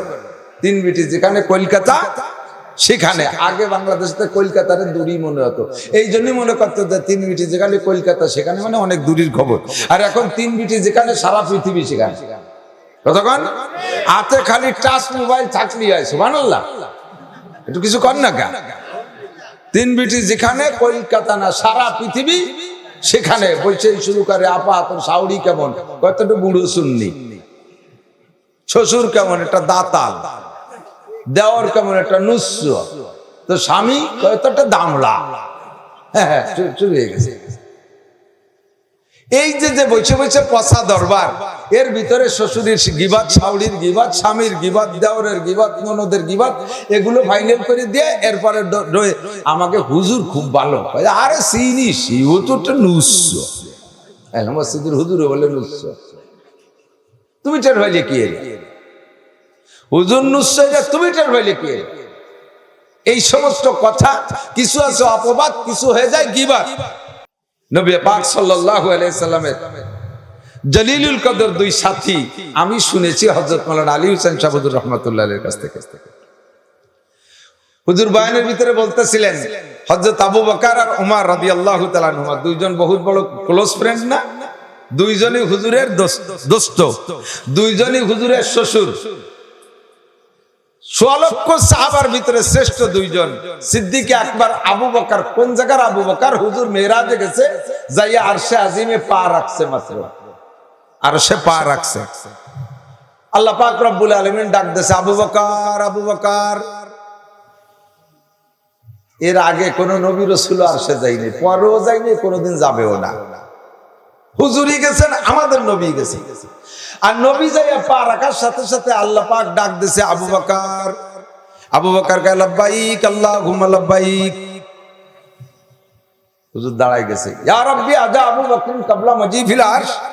আল্লাহ, আবু বকর কে আমার চেয়ে আগে আরশে চলে আসছে, হু আফজালু মিন্নি, সে কি আমার চেয়ে দামি? আল্লাহ পাক বললেন, লা, তোমার চাইতে দামি আমি কেউ রে বানাই নাই। লাউলা গুমা খালাকাল আফলাকা খালিকুহা লাউলা গুমা খারাজাল ইনসানু মিন আদামি। ও বন্ধু, তোমার না বানাইলে অনেক কিছু বানাইতাম না, তোমার চাইতে দামি কোনো মখলুক নাই। তবে আল্লাহ, এই যে তুমি আবু বকরকে ডাকলে, আবু বকর ডাকও শুনলো, তাহলে আবু বকর না আসলে কিভাবে ডাক শুনলো? আল্লাহ পাক বলেন, বন্ধু, তোমার আর আবু বকরের ভিতরে ভালোবাসাটা আমার কাছে এত ভালো লাগছে যা বলার না। তোমার তো দুনিয়া আবু বকর আছে, তোমার টান পড়লে আবু বকরকে ডাকো, মোহাব্বত হইলে আবু বকরকে ডাকো, সব কিছু কোনো সময় ঝামেলায় পড়লে আবু বকরকে ডাক দাও। আবু বকর লব্বাইক বলে তোমাকে শান্ত ডাকে সাড়া দেয়। তুমি আবু বকরের লব্বাইক শুনলে কলিজাটা ঠান্ডা হয়। তোমাদের দুইজনের প্রেম আর ভালোবাসা আমার কাছে ভালো লাগছে। আমিও এই আরশে আজিমের পাশে একজন ফেরেশতাকে আবু বকরের রূপ দিয়ে তৈরি করেছি। একটা ফেরেশতাকে আমি আবু বকরের চেহারাই বানাইছি। তোমার আবু বকরের যে চেহারা, আমার আবু বকরের ওই চেহারা। তোমার আবু বকরের যেই কণ্ঠ, আমার আবু বকরের ওই কণ্ঠ। দুনিয়ায় তুমি যতবার আবু বকরকে ডাকো, আমার আবু বকরকে আমি অতবার ডাকে তৃপ্তি নেই, মজা পাই। আল্লাহু আকবার। তাহলে আবু বকরের শান কত বড়, আল্লাহ। এবার হযরত ওমরের শান কত বড়। হুজুর মেরাজে জান্নাতে ঢুকছেন, প্রথম ঘরটা দেখছে খালি একটা ঘর। জিজ্ঞেস করছে, লিমান হাযা, এই ঘরটা কার? জিবরাইলকে হাযা লি খাদিজাতিক। এই প্রথম ঘরটা জান্নাতের মধ্যে ঢুকে ডান দিকের প্রথম ঘরটা কার? কয় এটা খাদিজার ঘর। সুবহানাল্লাহ। হুজুরকে প্রথম ঘর খাদিজার কেন? কয় হুজুর আপনি গারে ঘেরা থেকে কলেমা নিয়া এরা গুহা থেকে নবুয়তি নিয়া বাসায় যাওয়ার পরে এই কথা প্রকাশ করলে সর্বপ্রথম আবু বকরও জানে না, কেউ জানে না, শুধুমাত্র খাদিজা জানে। বলার সঙ্গে সঙ্গে খাদিজাই প্রথম আপনার উপরে ঈমান আনছে। বরঞ্চ আপনি নবুয়তি ধরে রাখতে ভয় পাচ্ছিলেন, খাদিজা আপনাকে সান্ত্বনা দিয়ে আপনার শক্তি বাড়াইছে। ওই সময় আপনি দোয়া করছিলেন, আল্লাহ তুমি আমার খাদিজাকে জান্নাতের ভিতরে ব্যতিক্রম একটা ঘর দিও, সর্বপ্রথম ঘরটা যেন আমার খাদিজার হয়। তোমার তো আমি কবুল করে খাদিজার জন্য বাঁশ দিয়ে বানাইছি একটা ঘর। এই যে সেই ঘর জান্নাতের ভিতরে, হুজুর ঘুরে সব দেখছেন খাদিজার ঘর। একটু এগোয় বেরোয় দেখে আর একটা ঘর লিও, এই ঘরটা কার? ওটাও বাঁশের ঘর। হুজুর কয়, জিবরাইল এই ঘরটা কার? কয় এটা আপনার ওমরের। ঘরটা কার? ওমরের। হুজুর কয় খাদিজার ঘরের পরে হবে আবু বকরের ঘর, ওমরের ঘর 2 নম্বর কেন? কয় ওমর আবু বকরের শান অনেক উপরে, এইটা হলো ওমরের ঘরের জন্য যে সর্বপ্রথম ইসলাম গ্রহণ করেছে আবু খাদিজা, তাই খাদিজার ঘর 1 নম্বর। খাদিজার পরে আরো 39 জন সাহাবা নারী আর পুরুষ ইসলাম গ্রহণ করেছে। আপনি ইসলাম নিয়ে কাবা ঘরের কাছে আসতে সাহস পান না, আপনি কলেমার দাওয়াত ওপেনে দিতে সাহস পান না। হযরত ওমর 40 নম্বর সাহাবা, রোল নাম্বার 40, সে যেদিন ইসলাম গ্রহণ করেছে আপনাকে নিয়ে কাবা ঘরের পাশে গিয়া খোলা ময়দানে নামাজ পড়ছে। এরপরে ওপেনে কলেমার দাওয়াত কুরআন দেওয়ার সুযোগ করে দিয়েছে। তাই হযরত ওমরের ঘর 2 নাম্বার। ইসলাম শুরু করছে খাদিজা, আর ইসলামের মাঠে নামানো শুরু করছে ওমর, এই জন্য 2 নম্বর। হুজুর বললেও কানা বাদি নবী আল্লাহ কানা ওমর, আমার পরে যদি দুনিয়ায় কোন নবী হইতো আমার ওমরকে আল্লাহ নবী বানাইতেন। সুবহানাল্লাহ। ওমরের দাবি অনুযায়ী আল্লাহ পাক রব্বুল আলামিন 4টে পয়েন্টে কোরআন শরীফের আয়াত নাজিল করছে। এর আগে ওই আয়াতগুলো ছিল না। ওমর কয় এই বিষয়ে আল্লাহ যদি হুকুম দিতেন তাহলে ভালো হইতো। বলতে না বলতে জিবরাইল আয়াত নিয়ে চলে আসছে। সুবহানাল্লাহ। এই আবু বকর আর ওই ওমর কত বড় জলিলুল কদর মানুষ, 2 দোস্ত, 2 জনই রাসূলের শ্বশুর। বিয়েই সম্পর্ক, এই সম্পর্কটা আরো ঘনিষ্ঠ করার জন্য 2 জনে মিলে পরামর্শ করছে যে দোস্ত আপনি কিছু টাকা দেন, আমি কিছু টাকা দেই, 2 জনে মিলে একটা গোলাম কিনি। 2 জনে মিলে একটা গোলাম কিনি, তাহলে এই অর্থের ভিতরে সম্পৃক্ত। মিতালি ব্যবসা করে না 2 দোস্ত, এই মিতালি ব্যবসা করে একটা গোলাম কিনি। হযরত আবু বকর ওমর 2 জন একমত। আবু বকর যাই আগে হুজুরের কাছে প্রস্তাব দিয়েছে, হুজুর আমাদের সম্পর্কটা আরো স্থায়ী হওয়ার জন্য 2 জনে সম্মিলিত একটা গোলাম কিনতে চাইতেছি। হুজুর কয় আবু বকর এই গোলাম কিনেন না, সম্পর্ক গড়তে যে ভেঙে যাবে। কারণ ওমর মেজাজি মানুষ, আপনিও টাকা অর্ধেক, ওমর অর্ধেক টাকা দিয়েছেন। ওমর মেজাজি মানুষ, আপনি একসময় গোলামরে কাজে ডাকবেন, ওমরও যদি সেই সময় ডাক দেয় তাহলে 2 জনের গ্যাঞ্জাম লেগে যাবে, সম্পর্ক গড়তে যে ভাঙবে। আগে মুরব্বীকে মনে আছে নাকি? 2 জনে মিলে একটা গরু কিনতো, গরু কিনে টাকা ছিল না, তাই যে বাঘে আল চষতেন, মনে আছে না? এই কায়দার। তো হযরত আবু বকর বললেন কি হুজুর এ ব্যাপারে চিন্তা করা লাগবে না, গোলাম খাবে আমার বাড়ি, কাজ করবে ওমরের বাড়ি, জীবনে তারা যে কাজ করাবো না, তাই তার গ্যাঞ্জাম হবে না। গ্যাঞ্জাম তো কাজ নিয়ে। হুজুর বল তাহলে সম্ভব। আবু বকর চলে যাওয়ার পরে ওমর আছে, ওমর কয় হুজুর আমি আর ভাই আবু বকর 2 জনের টাকা দিয়ে একটা গোলাম কিনতে চাই সম্পর্ক ভালো থাকার জন্য। হুজুর কয় ওমর আপনি ওর মধ্যে যাইয়েন না, আপনার 2 জনই শ্বশুর, কারে কি কব, এই নিয়ে আরো গ্যাঞ্জাম বাড়বে। তো হযরত ওমর কয় হুজুর গ্যাঞ্জাম তো কাজ নিয়ে, আমি গোলামরে জীবন ভরে খাওয়াবো, আমি লজিং থাকবে আমার বাড়ি, কাজ করবে আবু বকরের বাড়ি, খাবে আমার বাড়ি, কাজ করবে আবু বকর। তার গ্যাঞ্জাম কি, জীবনও তারা কিচ্ছু কব না। হুজুর আচ্ছা ঠিক আছে তাহলে সম্ভব। 2 জনের টাকা দিয়ে গোলামেরটা নিয়ে আসছে। আবু বকর তো সব দিন আগে থাকে, উনিকে ভাই আগে আমার বাড়ি দেন। তা আবু বকর নিয়ে গেছে, বাড়ি নিয়ে কায়দা মতো খাওয়ায়, তাড়াতাড়ি যা ওমরের বাড়ি কাজ করে আসবি, দুপুরে এসে আবার খাইয়ে যাবি, খাইয়ে যা আবার বিকেলে। এই বাড়িতে খাইয়ে দে, ওই বাড়ি গেছে, কাজ তো কেউ করাবে না। ও বাড়ি যে দেয় যে সকালে খানা রেডি, কয় যত দেরি এসেছিস কেন? কয় খাবার দেশে বেশি, কাতি দেরি হয়ে গেছে, কয় তাড়াতাড়ি খাইয়ে দে আবু বকরের বাড়ি যে কাজ কর। কাতি ফিরে দুপুর হয়ে গেছে। ও বাড়ি যাইয়ে দেয় যে দুপুরে খানা রেডি, এই যত দেরি এসেছিস, কয় যা খাবার দেশে যে আমার কাজই খাওয়া, অন্য কোনো কাজ নাই তো। আবার এই বাড়ির খানা দানা খাতি আসর হয়ে গেছে প্রায়, ওই বাড়ি যে দেয় যে খাবার রেডি, এই দেরি এসেছিস, খাতি দেরি হয়ে গেছে। খালি এ বাড়িতে খাই ও বাড়ি, ও বাড়িতে খাই ও বাড়ি। অল্প দিনের ভিতরে গোলাম ফ্যাট হয়ে গেছে, কায়দা মতো মোটা। গল্প শুনেন না, খালি ভিতরের থেকে কথা মনে রাখার চেষ্টা করেন। খাইয়ে দেয় মোটা হৃষ্টপুষ্ট একেবারে দাড়ুস দুড়ুস হয়ে গেছে। এখন কোনো কাজ কেউ করায় না, খালি খায় আর মোটা হয়। গোলাম যে হুজুরের কাছে নালিশ করছে, হুজুর মুরব্বীকে কন আমারে বেশি বেলা, আমি তো হাঁটি মুড়ি যাবানি, টিকতে পারবো না, যেভাবে খাওয়াচ্ছে কাজ কিছু করে না, খালি খাতিই তালে আছে। হুজুর কাছে সামনে কাজ একটা আছে, কাজ করবা, মোটা হও, সে কাজে শক্তি লাগবে, সামনে যুদ্ধের সফর আছে, ওই সফরে তুমি দুই মালিকরে খেদমত করবা, যৌথ খেদমত, আলাদা আলাদা করলে খেদমত নেবে না কেউ। জি হুজুর। তো যুদ্ধের সফর যখন শুরু হবে, এর আগে মালিকরে হুজুর, গোলামরে হুজুর বলে দিছে যে দুইজনের ব্যাডিং পারবা না, দুইজন তুমি একা বহন করতে, স্বাস্থ্য তো ভালো হয়েছে। জি হুজুর পারবো। তো দুইজনের ব্যাডিং আর মালামাল বর জনীয় মাথা টাথা তেল পানি মাখাইয়ে বিড়িয়ে টিড়ি বাঁধে রেডি হয়েছে। যাই দেয় যে মালিক দুইজনেই নিজের ব্যাডিং এর সাথে প্রত্যেকে আবার গোলামের জন্য একটা ব্যাডিং গাড়ি আসছে।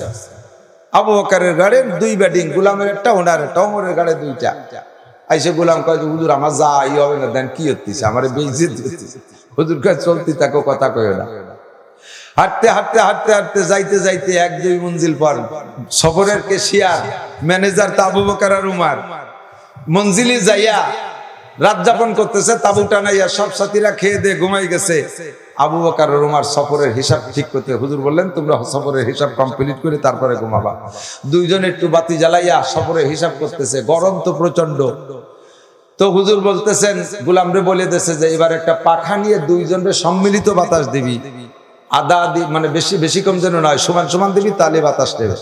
এবার গোলাম যে বাতাস দেওয়া শুরু করছে, বাতাস দিতে দিতে দিতে দিতে কিছুক্ষণ দেওয়ার পরে গোলামের ঘুম এসে গেছে, মোটা মানুষের ঘুম বেশি। এখন বসে ঘুম বাতাস দিতে যাইয়ে ঘুম এসে গেছে, দাঁড়াই গেছে, দাঁড়ায় বাতাস দিচ্ছে, দাঁড়াই দিয়ে দ্রুম করে পড়ছে, পড়িও ঘুমাই গেছে। কিছুক্ষণ পরে হিসাব নিকাশ যখন শেষ রাত হয়েছে, হযরত আবু বকর উমর দুইজন ওযু বানায় তাহাজ্জুদ পড়িয়া 12 তাসবিহ পালন করিয়া এরপরে বসে খোঁজ গল্প, দুই বিয়ে একটু পার্সোনাল খেজুর ছিল তাই খাচ্ছে। এই খাওয়া খাইয়ের ভিতর দিয়া হযরত ওমর বলতেছে, আবু বকর শুনতেছে, ওমর বলতেছে ভাই আমাদের গোলামটা একটু ঢিলি, একটু অলস, কোনো কাজ কাম করায় না, একটু বাতাস দিতে যাইয়া একটু বাতাস দিতে যে তাও দিল না, অর্ধেক পথে যে ঘুমাই গেল, কে শেষ রাত্রি উঠে একটু তাহাজ্জুদ পড়ে জিকির ফিকির করলি। এই কথাগুলো তো ওমরের গোলামের পক্ষের কথা, কিন্তু তার ঘুমের ভিতরে আড়ালে বলতেছে গোলামটা একটু ঢিলে অলস। আবু বকর হানা কিচ্ছু কয় না, চুপ করে রয়েছে। ফজরের নামাজ বাদ, এবার খানা পরিবেশন, নাস্তা খেয়ে ওখান থেকে প্রস্থান করবেন, চলে যাবেন। হুজুর গোলামরে বললেন যে তুই তো আলাদা আলাদা খেদমত করলে কেউ নেয় না, তো সম্মিলিত খেদমতের ভিতরে একটু কাজ কর, এই খানা পরিবেশন কর তুই দে, সবাই যে গোল করে বসাই দিয়া এবার রুটি দিয়ে দেশে, খাবার দাবার যা আছে দেশে। এবার গোস্ত বন্টনের সময় কানে কানে কয়ে দেশে, সবাই রে গোস্ত দিবি, খালি তোর দুই মালিক রে গোস্ত দিবি না, আবু বকর ওমরকে গোস্ত দিবি না। সত্যিও রুটি দিয়ে গেছে, যখন গোস্ত দেওয়ার সময় হয়েছে ওই দুইজনরে বাদ দিয়ে পরের জোরেতে গোস্ত দেওয়া শুরু করছে। আবু বকর তো চুপ করে মুস্কি মুস্কি হাসতেছে, সমালোচনা করতেছে না, ভিতরে ভিতরে কইতেছে, ওরে গোলাম কত খালি আমার বাড়িতে আর আজকে একটু গোস্ত রুটি দিতে এসে রুটি দিস আর গোস্ত দিস না, এই নাকি তোর খেদমত? ওমর আর সহ্য দিবার নিয়ে কয়ে ফেলাইছে, এই কি ব্যাপার গোস্ত দিস রে, গোস্ত দিস রে কেন? যখন কয়েছে গোস্ত দিস নেই কেন, তখন গোলামে কইতেছে, হুজুর সাল্লাল্লাহু আলাইহি ওয়াসাল্লাম আল্লাহর নবী আপনাদের দুইজনকে গোস্ত দিতে নিষেধ করছে। যখন কইছে হুজুর আপনাকে গোস্ত দিতে নিষেধ করছে, তখন দুইজনের কাম সারা হয়ে গেছে। কেন আমাদেরকে গোস্ত দিতে নিষেধ করবে? তুমি কি শুনেছো কেন? না তা শুনে, তা একটু যাও তুমি একটু শুনিয়ে আসো, আমরা শুনবো না। যাই বলতেছে হুজুর ওই দুজনের গোস্ত দেবো না কেন জিজ্ঞেস করছে, যে বলো আপনারা দুজন রাত্রে গোস্ত খাইছেন, আপনারা দুজন রাত্রে গোস্ত খাইছেন, তা আগে খাইছেন বিধায় এখন পাবেন না, এখন শুধু রুটি খাবেন। যে বলছে যে মালিক আপনারা দুইজন নাকি রাত্রে গোস্ত খাইছেন, হুজুর বললেন সেই জন্যই গোস্ত দিতে নিষেধ করে। আমার মা বোনরা খেয়াল রাখো, আল্লাহ যখন কইছে গোস্ত খাইছেন, আর কি গোস্ত রুটি খাওয়া আছে? দুইজন উঠে চলে আসছে, ইয়া রাসূলুল্লাহ মা আকালনা তাহতাল লাইল লাহমান, কোনো গোস্ত খাই নেই, আল্লাহর কসম খাইনি, ওয়াল্লাহি মা আকালনা, সত্যি খাইনি, আল্লাহর কসম খাইনি। হুজুর বললেন কসম খাইন না, মিথ্যাবাদী হয়ে যাবেন, আপনারা গোস্ত খাইছেন। হুজুর খোদার কসম খাই নেই। হুজুর বললেন যদিও গোস্ত প্র্যাকটিক্যালে খান নাই, তাহলে কি বলা হয় গোপনে খাইছেন, আপনারা যে কোনো ভাবে খাইছেন, আমার কাছে নিউজ আসছে, খবর আসছে আসমান থেকে। এখন সেই গোস্ত খাওয়ার পদ্ধতি কি? হুজুর বললেন রাতের বেলা কি দুইজনে কাহারও গীবত করছেন নাকি? বসেন, হিসাব করেন। সবাই খাইতেছে, দুইজনরে নিয়ে গোলামরে নিয়ে হুজুর বসছে, রাতে কের গিবাত করছেন, খুঁজে আর পায় না। গিবাত কি? কের সমালোচনা করছেন, খুঁজে পায় না। আবু বকরের সারা রাতের আমল হিসাব করে শুনাই দিছে, ওমরেরটাও শুনাই দিছে। হুজুর বললেন আর কিছু করেন নাই? কয় যে না। আবু বকর বলতেছে, হুজুর শেষ দিক আইসা ভাই ওমর এই কথাটা কইছে, আমি তো কইনি হুজুর, আমি শুনছি, আমি চুপ করে শুনছি। হুজুর বলেন কাম দুইজনেরই হয়ে গেছে, ওইটাই গিবাত হয়ে গেছে। আপনি শুনছেন, প্রতিবাদ কেন করলেন না? আর সুকুতে নিষ্ফুর রিজা, চুপ থাকা সমর্থনের লক্ষণ। ওমর বলছে, আপনি বলতেন ভাই কথা বলেন না, বাদ দেন, তার ঘুমের দরকার, সে ঘুমাই গেছে, সে তার অলসতার কি আছে, আপনি একথা তো বললেই পারতেন, আপনি তো চুপ করে শুনছেন, কাজেই আপনি সমর্থন করেছেন। দুইজনে এই গোলামের গায়ের গোশত খাইছেন। তাহলে হুজুর উপায় কি? এখন কি হবে? হুজুর বললেন গোলামের কাছে মাফ চান, গোলামের কাছে মাফ চান। কেন? হুজুর বললেন আশারায়ে মুবাশশারাত 10 জন মানুষ আমার সাথে জান্নাতে যাবে বিনা হিসাবে, তাদের সম্পর্কে আল্লাহ পাক দুনিয়া আমাকে জানাই দিয়েছে। এই 10 জনের মধ্যে আপনারা দুইজন প্রথম। 1 নম্বরে আবু বকর, 2 নম্বরে ওমর। জান্নাতে এই দুইজনকে যাওয়া থেকে কেউ ঠেকাইতে পারবে না। রব্বুল আলামিন তাদেরকে দুনিয়ায় সার্টিফিকেট দিয়ে দিয়েছে, ও আবু বকর ওমর দুইজন আপনারা জান্নাতি মানুষ, আপনাদেরকে জান্নাত থেকে ঠেকানোর জন্য একমাত্র এই গোলামি প্রতিবন্ধক। আমি আগেই বলছিলাম যৌথ টাকাতে গোলাম কিনতে যাইয়েন না, কিনেই ফেলাইছেন এই গোলাম। দুনিয়ায় ঠেকানো না ঠেকা, ঠেকাক আর না ঠেকাক, এরে নিয়ে দুনিয়ায় বিপদে পড়েন আর না পড়েন, আখিরাতে পড়িয়া যাইবেন। দুইজনে তো গোলামের গায়ের গোশত খাইছেন, গোলাম যদি ক্ষমা না করে আপনারা দুইজন জান্নাতে যাইতে পারবেন না, দুইজন জান্নাতে যাইতে পারবেন না। এখন কয় কি হুজুর তাহলে কি এরি? হুজুর আপনি একটু কন গোলামরে মাফ করে দিতে কন। হুজুর কয় আমি মাফ চাবো কেন, আপনারা মাফ চান। এখন দুইজন এদিক ওদিক তাকায়, হুজুর এই গোলাম কিন্তু মানার ছিল, এত কান কালাম জম্মের কান কাইয়া কোনো কাজ করলাম না, শেষে গোলামের কাছে মাফ চাতে হবে। এই ভাই এদিক চান, গোলামের কাছে মাফ চার একটা সুরত বোঝেন। আপনার বাড়ির গরুটা, গরু এর পাশায় তুলে দুটি বাড়ি দিয়েছেন, এক বাড়ি অন্যায় সে করছিল, বাড়ি দিয়েছেন দুটিয়া, এই দ্বিতীয় বাড়ি বেশি দিয়ে ফেলাইছেন বলে কি গরুর পায়ে ধরে কেউ মাফ চায়? ও গরু তোরে ভালো হয়েছি একটু মাফ করে দে, কেউ কোনোদিন চায়? কোনোদিন চায় না। এই গরুটার কাছে পায়ে ধরে মাপসা যেমন, ছাগলটার কাছে পায়ে ধরে মাপসা যেমন, বাড়ির কুত্তটারে দূরে বাড়ি দিয়েছেন তার কাছে পায়ে ধরে মাপসা যেমন, এই গোলামের কাছে মাপসাও সেম, একটু বেশ কম না। গরু আর গোলাম একই রকম। এখন দুই মালিক যায় গোলামের কাছে মাপ চাইতে হবে, গোলামের কাছে হাত ধরে মাপ চাইয়েই ফেলাইছে, গোলাম মাফ করে দে। গোলাম কয় না মাফ করবো না, মাফ করবো না। এখন দুইজন হুজুরে বলতে, হুজুর দেন আমরা তো মাপ চাইতে কইছেন, সালামও মাফ করবে না, কি এরা যায়? হুজুর কয় গোলাম তুই মাফ কর। কয় যে হুজুর যদি অর্ডার দেন, হুকুম করেন যে মাফ কর, তাহলে মাফ করে দিলাম, আর যদি সুপারিশ করেন তাহলে এটা আমার ব্যক্তিগত ব্যাপার। ক্ষতি করছে তো আমার, আপনার তো ক্ষতি করে নাই। আমি ঘুমাই রয়েছি, দুই মুরব্বী আমার গোশত খেয়ে ফেলাইছে। আল্লাহু আকবার। হুজুর বলতেছেন না গোলাম মাফ করে দাও, আমি সুপারিশ করতেছি। কয় না হুজুর মাফ করবো না। কয় কেন করবি না? কয় আমার একটা শর্ত আছে, শর্ত যদি দুই মুরব্বী পূরণ করে তাহলে মাফ করবো। কয় বলো কি? কয় যে আমি জানি আমার মতো লাখ গোলাম ওই দুইজনের সার্টিফিকেট ক্যান্সেল করতে পারবে না, দুইজনের সম্পর্কে বরাদ্দ উপর থেকে হয়ে গেছে। তা আমি যদি বাধা হই, আমার কারণে থেকে যায়, আমি জানি ওই দুইজন জান্নাতি, ওই দুইজন আমার কাছে ওয়াদা করবে যে কিয়ামতের ময়দানে জান্নাতে যাওয়ার সময় দুই মুরব্বী আমার হাত ধরে নিয়ে যাবে, তালি মাফ করো। আদায় করারটা আদায় করেই নিচ্ছে, তার যেখানে পাওয়া আসল। তো হুজুর বললেন, হুজুরের দিকে তাকাচ্ছে দুইজন, হুজুর বললেন তোমাদের বাধা মাত্র গোলাম, তোমরা জান্নাতে যাবাই যাবা, তো ওয়াদা করো ঠিক আছে ওরে হাত ধরে নিয়ে যাবা। হ্যাঁ গোলাম তোরে আমরা দুজন হাত ধরে নিয়ে যাবো, বিপদ থেকে বাঁচা। গোলাম কে দিলাম মাফ করে। কোথায় গোলাম আর কোথায় আবু বকর উমর? আল্লাহু আকবার। ও দোস্ত, আমরা অহরহ গীবাত করতেছি, কিচ্ছু মনে করি না। আহমদ শফী সাহেব সম্পর্কে গীবাত, শাইখুল হাদিস সাহেব সম্পর্কে গীবাত, সরমুনার পীর সাহেব সম্পর্কে গীবাত, সদস্য কিবরিয়া রুহুল আমিন সাহেব সম্পর্কে গীবাত, উলামায়ে কিরামের গীবাত, রাজনৈতিক গীবাত, বাপ ভাইয়ের গীবাত, প্রতিবেশীর গীবাত, গীবাত করেই যাচ্ছি, একটু ভাবি না এটা সম্পূর্ণ জিহ্বার অপরাধ। কথা বলেন ঠিক ঠিক না? মাইয়াজমান লিমা বাইনা লাহিয়াহি, অকথ্য ভাষায় গালাগালি করিস না, ভাষা খারাপ করিস না, গালিগালাজ করিস না। যদি কেউ একটা কি বলা হয় অভিশাপ করো, অভিশাপ করো না। যদি কেউ ইল্লিগাল অন্যায় ভাবে অভিশাপ করো, ওই অভিশাপ কিন্তু যদি সে পাওনার যোগ্য হয়, পাওয়ার যোগ্য হয়, তাহলে অভিশাপ তারপর লাগবে। আর যদি অন্যায় ভাবে অভিশাপ করো, ওই অভিশাপ তোমার দিকে ফিরে আসবে। পরিষ্কার হাদিসের কথা, ওই অভিশাপ তোমার দিকে ফিরে আসবে।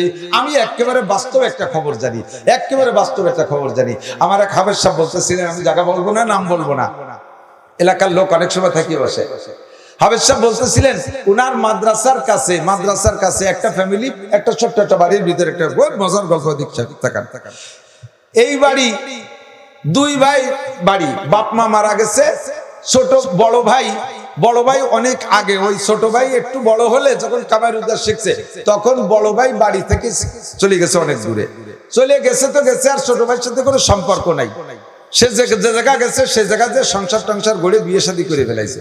বহুকাল পরে, মোটামুটি আধা বয়স পার হয়ে যাওয়ার পরে বড় ভাই বাড়ি আসছে, খোঁজ নিতে নিতে বাড়ি আসছে। বাড়ি এসে পেয়ে গেছে ছোট ভাইরে পাইয়ে তো জড়াজড়ি কান্দাকাটি চলতেছে। এখন ছোট ভাইরে বলতেছে, ভাই আমি একটু বাড়ি আসতে চাই, একটু জায়গা দে, বাপের জায়গা আছে, আমার একটু জায়গাতে একটা ঘর বান্ধি, দুই ভাই থাকো, তোরও ভালো হবে আমারও ভালো হবে। বাইরে পাইয়ে তো এক বাক্যে রাজি হয়ে গেছে, ঠিক আছে ভাই তুমি চলে আসো। বাইরে চলে আসার অর্ডার দিছে, ভাই ওই বাড়ি থেকে সবকিছু ভেঙে চুরে রেডি হয়ে চলে আসছে। আসার পরে রাতের বেলা বৌতি, এই ছোট ভাইরে পাম দেশে কায়দা মতো দিয়া কয় যে কোনো মতো এই বাড়ি অন্য করে যদি উঠাও, তাহলে আমি বাড়ি থাকবো না, বাড়ি থাকবোই না। এই নিয়ে লেগে গেছে ঝামেলা। এখন কয় তা আমি তো কইছি যে তারে জায়গা দেবো, তা দেবো না, কোন কথার পর দেবো না? কয় যে তোমার কিছু কোয়া লাগবে না, আমি বলে দেবো যে তুমি আমার কাছ থেকে এই জমি বিক্রি করে টাকা নিয়ে গেছো, দলিল করে দাও নাই, তুমি হয় টাকা ফেরত দেবা না দলিল করে দেবা। এই কথা নিয়ে সালিশ বসবো, ও হারিয়ে যাবে, আর টাকাও দিতে পারবে না, বাড়িও ঢুকতে পারবে না। বাস এই গ্যাঞ্জাম নতুন করে আলাদা কায়দায় শুরু হয়েছে। প্রায় হাফেজ সাহেব বলতেছে, আমি মাদ্রাসার হেফজোখানার ছাত্রদের নিয়ম হলো সকাল 9টায় বা 9:30টায় খেয়ে দিয়ে ঘুমায়, ওরা আর 12:30টায় উঠে গোসল করে এরপরে 1টার আগে থেকে পড়া শুরু করে। ছেলেরা ঘুমাইছে 10টা 10:30টার দিকে হবে, পরিষ্কার আকাশ, আকাশে কোনো মেঘ নাই। হঠাৎ করে ঘুমের ভিতরে দেখি যে বিদ্যুৎ চমকানোর বিশাল দুইটা শব্দ একেবারে নিকটে। আমার সব ছেলে সজাগ হয়ে গেছে। বিদ্যুৎ চমকানোর শব্দের পরেই আমি সজাগ হইয়া বাইরে বেরোইছি, দেখি যে মানুষের কান্নাকাটি হই হুল্লা শুরু হয়ে গেছে। ওই যে বাড়িটা নিয়ে ওই বাড়ির ভিতরে কান্নাকাটি। ঘটনা কি? যাইয়ে দেখলাম ওই জায়গা জমিনে সালিশ করতে দুই ভাই বসছে, আর দুই ভাই বসছে নারকেল গাছের নিচে, আরো লোকজন আছে।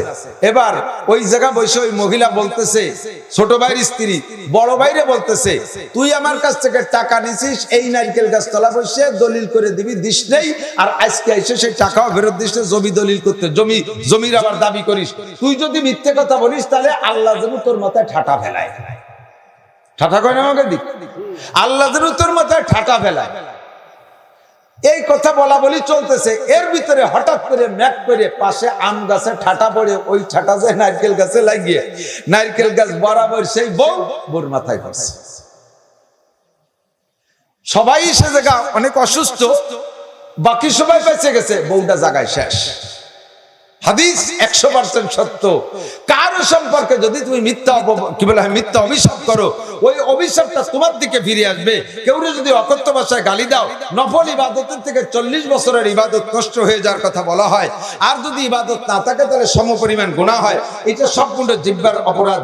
আল্লাহ নবী বলে, মাইয়াজমান লিমা বাইনা লাহিহি ওয়া মা বাইনা রিজলাইহি আজমান লাহুল জান্নাহ।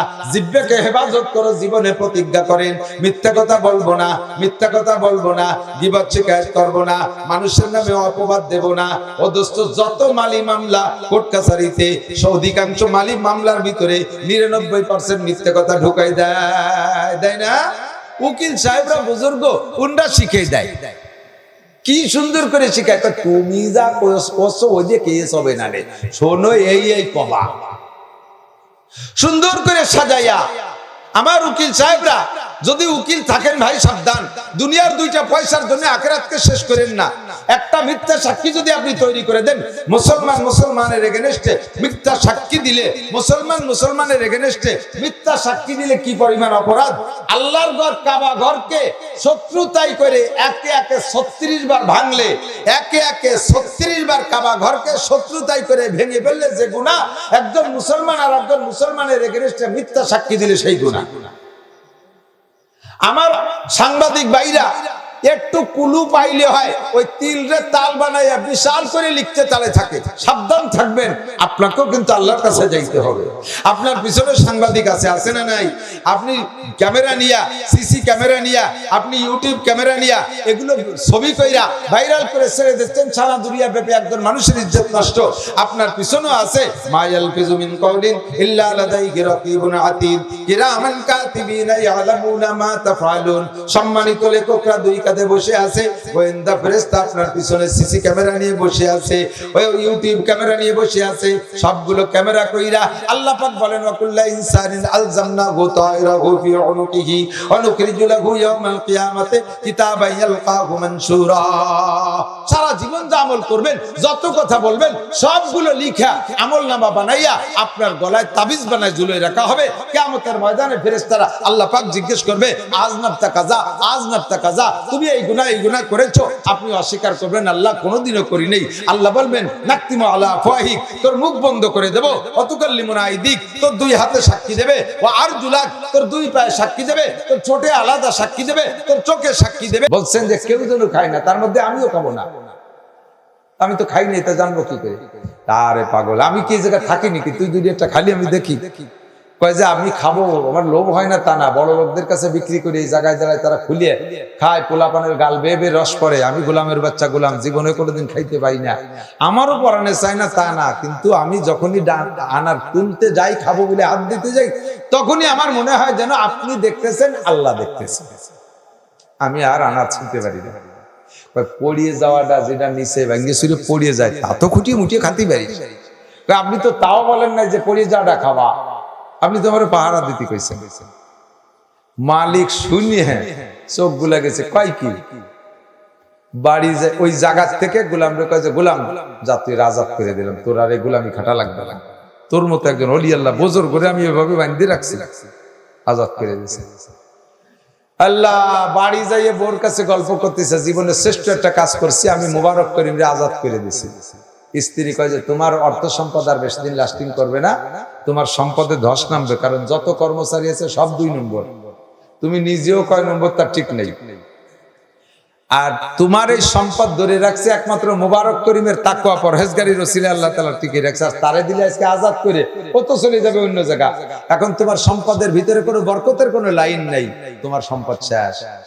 মালিক কইতেছে তাহলে তাহলে দাঁড়া, আমি মোবারককে আটকানোর ব্যবস্থা করতেছে। যাই বলতেছে মোবারক আমি তো তোরে আজাদ করে দিছি, স্বাধীন করে দিছি বিদায় তুই এখন সুযোগ পাইছিস, তবে বাবা তুই যাস না, আমার টোটাল সম্পদের চিফ ম্যানেজার তুই, আমার পরেই সেকেন্ড দায়িত্ব তোর, তুই যাস না, তুই আমার সম্পূর্ণ সম্পদ দেখাশোনা করবি, তোর মোটা অঙ্কে বেতন। কন্যা সুবহানাল্লাহ।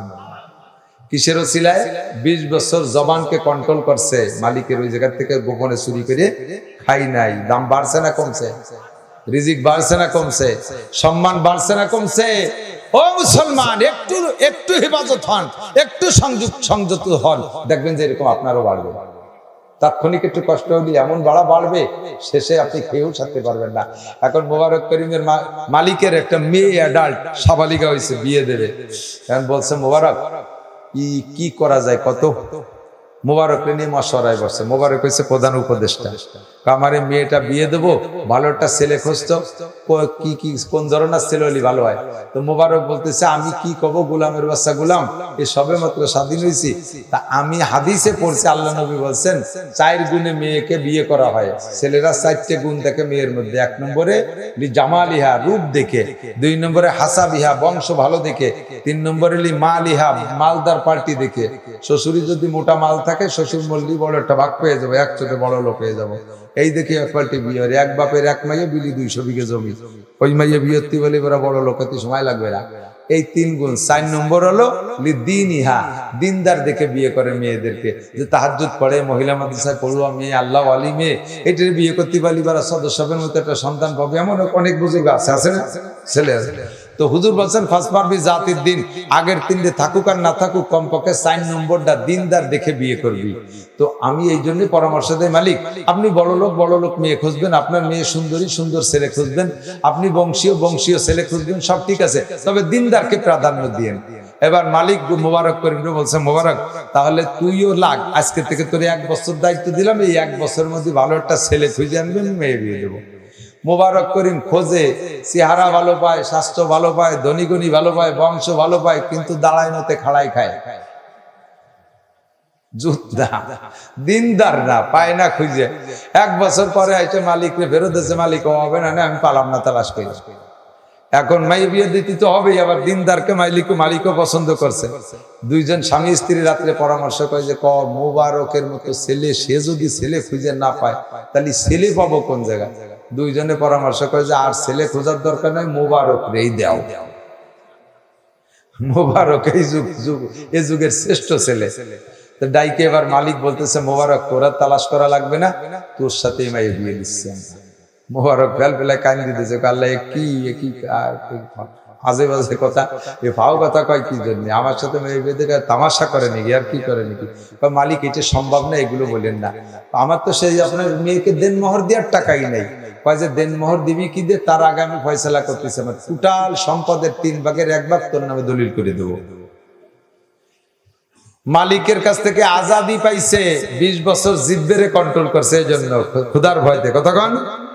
এবার মালিকের গোটা সম্পদের 3 ভাগের 1 ভাগ পাইছে, মাত্র 20 বছর জিব্বেরে কন্ট্রোল করছে আল্লাহর ভয়ে। এবার মালিকের জামাই হতে যাচ্ছে, মাত্র 20 বছর আল্লাহর ভয়ে জিব্বেরে কন্ট্রোল করছে, এই জন্য কতক্ষণ না কেন মাইয়ে বিয়ে দিয়ে দিয়েছে মোবারক করিমের সাথে। সেই দম্পতিতে আল্লাহ তাআলা যে সন্তানটা দান করছে, সেই সন্তানের নাম হলো রাখছে আব্দুল্লাহ। পরবর্তী বাপ বেটা মিলে তো আরবিতে নাম বলে, তার নাম হয়েছে আল আব্দুল্লাহ ইবনে মুবারক। সারা পৃথিবীর ভিতরে শ্রেষ্ঠ মুহাদ্দিস ওই মুবারক করিমের ছেলে আব্দুল্লাহ। আল্লাহ পাক বলেন, দারুণার বাহির স্থান থেকে মোটা রিজিক পাবা।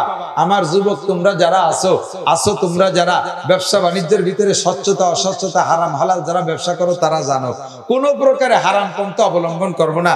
চাকরির মধ্যে কোন জায়গায় হারাম আছে তা চাকরি কর্নেওয়ালারা জানো, ও জায়গা থেকে ফিরে আসবো। ক্ষেত খামার যারা করতেছেন, কৃষি ক্ষেত খামার, জমি বন্ধক রেখে ফসল খাওয়া এটা হারাম, বন্ধকি জমির ফসল খাওয়া হারাম। এইগুলো যে সমস্ত জায়গা আছে 2 নম্বরই, এর থেকে ফিরে আসেন। পারিবারিক ভাবে যারা সমস্যার মধ্যে আছেন, হারামের মধ্যে আছেন, ওখান থেকে ফিরে আসেন আল্লাহর ভয়ে। ইয়াজআল্লাহু মাখরাজা, আল্লাহ তাআলা বিপদ থেকে মুক্তির ব্যবস্থা করে দেবেন। ওয়ারযুকু মিন হাইসু লা ইয়াহতাসিব, ধারণার বাহির স্থান থেকে রুজির ব্যবস্থা করে দেবে। আল্লাহ পাক আমাদের সকলকে নসিব করে, সবাই বলেন আমিন।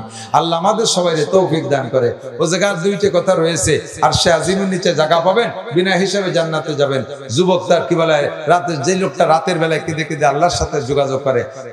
6 নম্বর হলো রজুলুন দাতু ইমরাতু জাতু হাসাবি ওয়া জামাল ফাকালা ইন্নী আখাফুল্লাহ, যেই যুবককে রাতের বেলা করে সুন্দরী আহ্বান করে, ফোনে ডাকুক আর ডাইরেক্ট ডাকুক, এই যুবক যদি বলতে পারে ইন্নী আখাফুল্লাহ, এ বোন তুই আল্লাহরে ভয় পা, আমিও আল্লাহকে ভয় পাই, এই আকাম আমি করতে পারবো না, অন্যায় করতে হবে, একমাত্র আল্লাহর ভয়ে তুমি বিশাল মুজাহাদা করেছো, জিহাদ করেছো, তোমাকে আল্লাহ তাআলা আরশে আজিমের নিচে বসাবে, বিনা হিসাবে জান্নাতে দিয়ে দেবে। 7 নম্বর হলো ওই লোকটা তাসাদ্দাকা বিসাদকাতিন ফাআকফাহা হাত্তা লা তাআলামা শিমালুহু মা তুনফিকু ইয়ামিনুহু, ডান হাতে আমল করে বাম হাতে জানে না।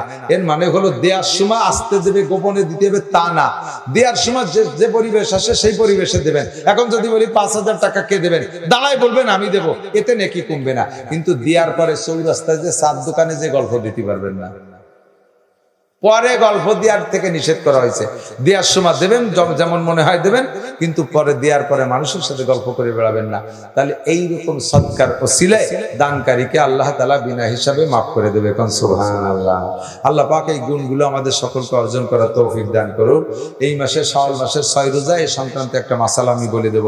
মহিলারা বিশেষ করে রাখে, পুরুষরা যারা রাখছেন, পুরুষের তো এই ঝামেলা কোনোদিন আসে না, মহিলাদের আসে এই ঝামেলাটা। 55 বছর বয়স পর্যন্ত, মহিলাদের জন্ম থেকে নিয়ে বয়সের 55 বছর পর্যন্ত আল্লাহ তাআলা শারীরিক একটা ব্যবস্থা রাখছে, যেটা হলো সাবালেগ হওয়ার পরের থেকে 55 বছর বয়স পর্যন্ত মাসিক রক্তক্ষরণ হয়, যাকে বাংলায় মাসিক বলে, আরবিতে হায়েজ বলে।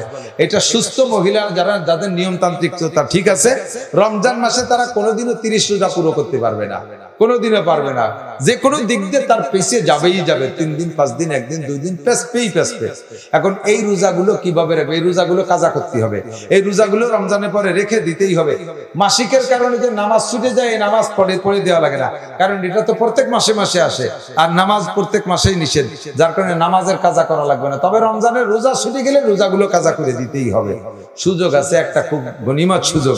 আল্লাহ নবী বলেন, রমজানের রোজা শাওয়াল মাসের 6 রোজা রাখলে আল্লাহ তাআলা তাকে 1 বছর রোজার সওয়াব দান করে।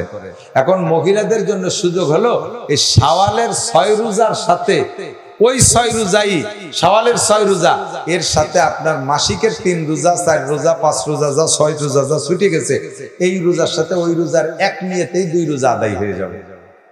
আলাদা করে আর 6টা রাখা লাগবে না, এই 6টা নিয়ত রাখবেন, আল্লাহ শাওয়ালের রোজা প্লাস আমার মাসিকের কাজা ছুটে যাওয়ার রোজা রাখতেছি, তাহলে আপনার 2 প্রকারের রোজা এক রোজার মধ্যে আদায় হয়ে যাবে। সহজ হয়ে গেল না? একদিকে নেকি পাইলেন কত, আপনি সারা রমজানের সারা বছর রোজা রাখার নেকি পাইলেন, পাশাপাশি আল্লাহ সহজ করে দিয়েছে, ওই 6 রোজা আদায় হয়ে যাবে। আল্লাহ তাআলা আমাদের সকলকে আমল করার তৌফিক দান করুন। আর একটা হলো, হজ করার নিয়ত করছেন যারা, তারা পাক্কা ইরাদা রাখেন। যারা অসুস্থতার ভয় পাচ্ছেন, নিশ্চিন্তে থাকেন। আমি আরো সাহস বাড়াই দিই, প্রথম দিন কোনো মতে যাইয়ে খালি মক্কায় ঢুকতে পারেন নাকি, যাইয়েই পেট ভরে জমজম পানি খাবেন, ইনশাআল্লাহ ইনশাআল্লাহ। 1000-এর উপরে আমার কাছে প্রমাণ আছে, ডায়াবেটিসের রোগীও ভরে হজের সিজন ভরে মিষ্টি খাবেন সৌদি আরবে ভরে, কোনোদিন আপনার আর গণপ্রেশার ডায়াবেটিস হবে না। ডায়াবেটিস ওই হজে থাকা অবস্থায় কমপক্ষে বাড়বে না। 2 নম্বরে ক্লান্তি আছে, দুর্বলতা আছে, জমজম পানি খাবেন, ইনশাআল্লাহ সুস্থ হয়ে যাবেন। আল্লাহ পাক সুস্থ রাখবে। হজের সিজনে আপনি মারাত্মক, যদি আল্লাহ পাক আপনাকে কবুল করে মক্কার জমিনে, যদি আল্লাহ কবুল করে মক্কার জমিনে, মক্কায় যদি মরেন তাহলে কি ভারী দুঃখ পাবেন নাকি? মক্কা মদিনায় বললি আল্লাহ সেই খুশ নসিব কয়জনকে করবে? দোয়া করেন, যদি কবুল করে তাহলে সেখানে থেকে যাবেন, রাজি আছেন না? আর যদি আল্লাহ তাআলা কবুল করে বাংলাদেশে আসার জন্য, ইনশাআল্লাহ সুস্থ থাকবেন, ভয় নেই। আল্লাহ আমাদের সবাইরে হজ করার তৌফিক দান করুন, সবাইরে হজ করার তৌফিক দান করুন। আর একটা মশালা বলি, ইরি ধান আছে নাকি আপনাদের বাড়ি? অনেকের বাড়ি আছে।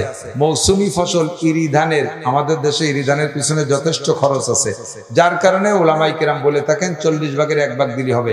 আপনার ক্ষেতের জমি যদি 1 পৈকও হয়, 1 কেজিও হয়, আপনারই জমি, আপনার পবিত্র জমি, আপনার পরিচ্ছন্ন জমি, নিজের টাকায় ফলাইছেন ফসল, 1 কেজিও যদি হয়, তাহলে আমাদের হানাফি মাযহাবের মাসালা হলো, ওর 40 ভাগের 1 ভাগ গরিবের হক, 40 ভাগের 1 ভাগ আপনার খাওয়া হারাম, 40 মনের 1 মন আপনার খাওয়া হারাম। শুয়োরের মাংস খাওয়া যেমন হারাম, আপনার নিজের ফলাইনি ধান 40 ভাগের 1 ভাগ আপনার জন্য হারাম। ওইটা গরিবের হক, আপনি খাইতে পারবেন না, ওটা আপনার দিতেই হবে। গরিবকে দিতে হবে, ফকিরকে দিতে হবে, মিসকিনকে দিতে হবে, মাদ্রাসায় দিতে হবে। 100 মনে 2.5 মন, 40 মনে 1 মন, 20 মনে আধা মন, 10 মনে 10 কেজি, আপনাকে এইভাবে ভাগ করে দিতেই হবে। আর দেবেন কোন দানগুলো? আগাইলে সিটে মাইকনে খেলিও। আল্লাহ কয় আগামী বছর তালি কারেন্ট পোকায় দিয়ে সাফ করে দেব। কারেন্ট পোকা আছে না? কারেন্ট পোকা, আগুন বাতাস সাফ করে দেব। কাশি নিয়ে ডাঙ্গায় যাইয়ে দেইস। কাজেই ধান দেবেন, লান তানালুল বিররা হাত্তা তুনফিকু মিম্মা তুহিব্বুন। মৌলবীকে দেখলে চোখ ঠাটাবেন না, ওরা আইসে আপনাকে বাঁচায় যাচ্ছে। আপনারা তো মাদ্রাসা আগয় দিতে যাতে ঝামেলা হতো, ওরা আইসে বাক করে দিয়ে দেবেন সমান মতো। তাগেটা তাকে দিয়ে দিচ্ছেন, আপনার কি? আপনার এই জায়গায় এত রাখতে আর কি দরকার আছে? 40 ভাগের 1 ভাগ ভাগ করে রাখবেন, ডেলি যে মলন বলবেন ওইটারে ভাগ করে 40 ভাগের 1 ভাগ 1 বস্তা রেখে দেবেন। আসবে হুজুররা ওই জায়গাতে দিতে থাকবেন। যেদিন দেওয়া শেষ হয়ে যাবে বলবেন যে বাবা আমার 40 ভাগের 1 ভাগ দেওয়া হয়ে গেছে। দ্বিতীয়বার কোনো হুজুর চাবে না ইনশাআল্লাহ, হুজুররা মাসলা জানে। যদি আপনি 40 ভাগের 1 ভাগ ভাগ করে দেন, মৌসুমি ফসল কলই মুসুরি, এতে সার ওষুধ লাগে না। অদ্বিতীয় 10 ভাগের 1 ভাগ। আপনার আম বাগান আছে, 10টা আমি 1টা আম দিতে হবে। নারকেলের বাগান আছে, 10টা নারকেল 1টা নারকেল দিতে হবে। বাঁশ বাগান আছে, ওর পিছনে খরচ নাই, 10টা বাঁশে 1টা বাঁশ দিতে হবে। তে আগেই তো দেবেন না। হুজুররা সবার সময় কাটতে আসলে ভালো ভালো বাঁশ দেখে দিয়েন, কিন্তু ভালো বাঁশ না দিয়ে দেয় হুজুরকে আহিয়ালা বাঁশ, মাত্রা আহিয়ালা বাঁশ দেয়। আসো হুজুর দিবালি জম্মের দিয়া 40 বাঁশ দিয়ে দিবালি কয় বলে। আল্লাহ কয় যে আগামী বছর বাঁশ যে কটা করলি হবে সব মাত্রা বানায় দেবো, করলির মাথা বাইন দেবো, তুই বেশি খেয়ে দেশ কিরম খায়। কাজেই ভালো ভালো কর করে মাল দেবেন, 10 ভাগের 1 ভাগ ভাগ এগুলো আল্লাহর দান, আল্লাহ দিছে, আল্লাহরে দেবেন। ফকির মিসকিন গরিবরা আপনার আম বাগানে এসে 2-4টা আম যদি কুড়াইয়ে নিয়ে যায়, দাবলাইয়ে খাইয়ে রেখেন না, তাহলে আগামী বছর মুকুল শেষ, একটা আপনার কপালে হবে না, ধরবেই না, পাশের বাগানে ধরবে, আপনারটা হবে না। আল্লাহ পাক সবাই হেফাজত করুক, আমল করার তৌফিক দান করুন।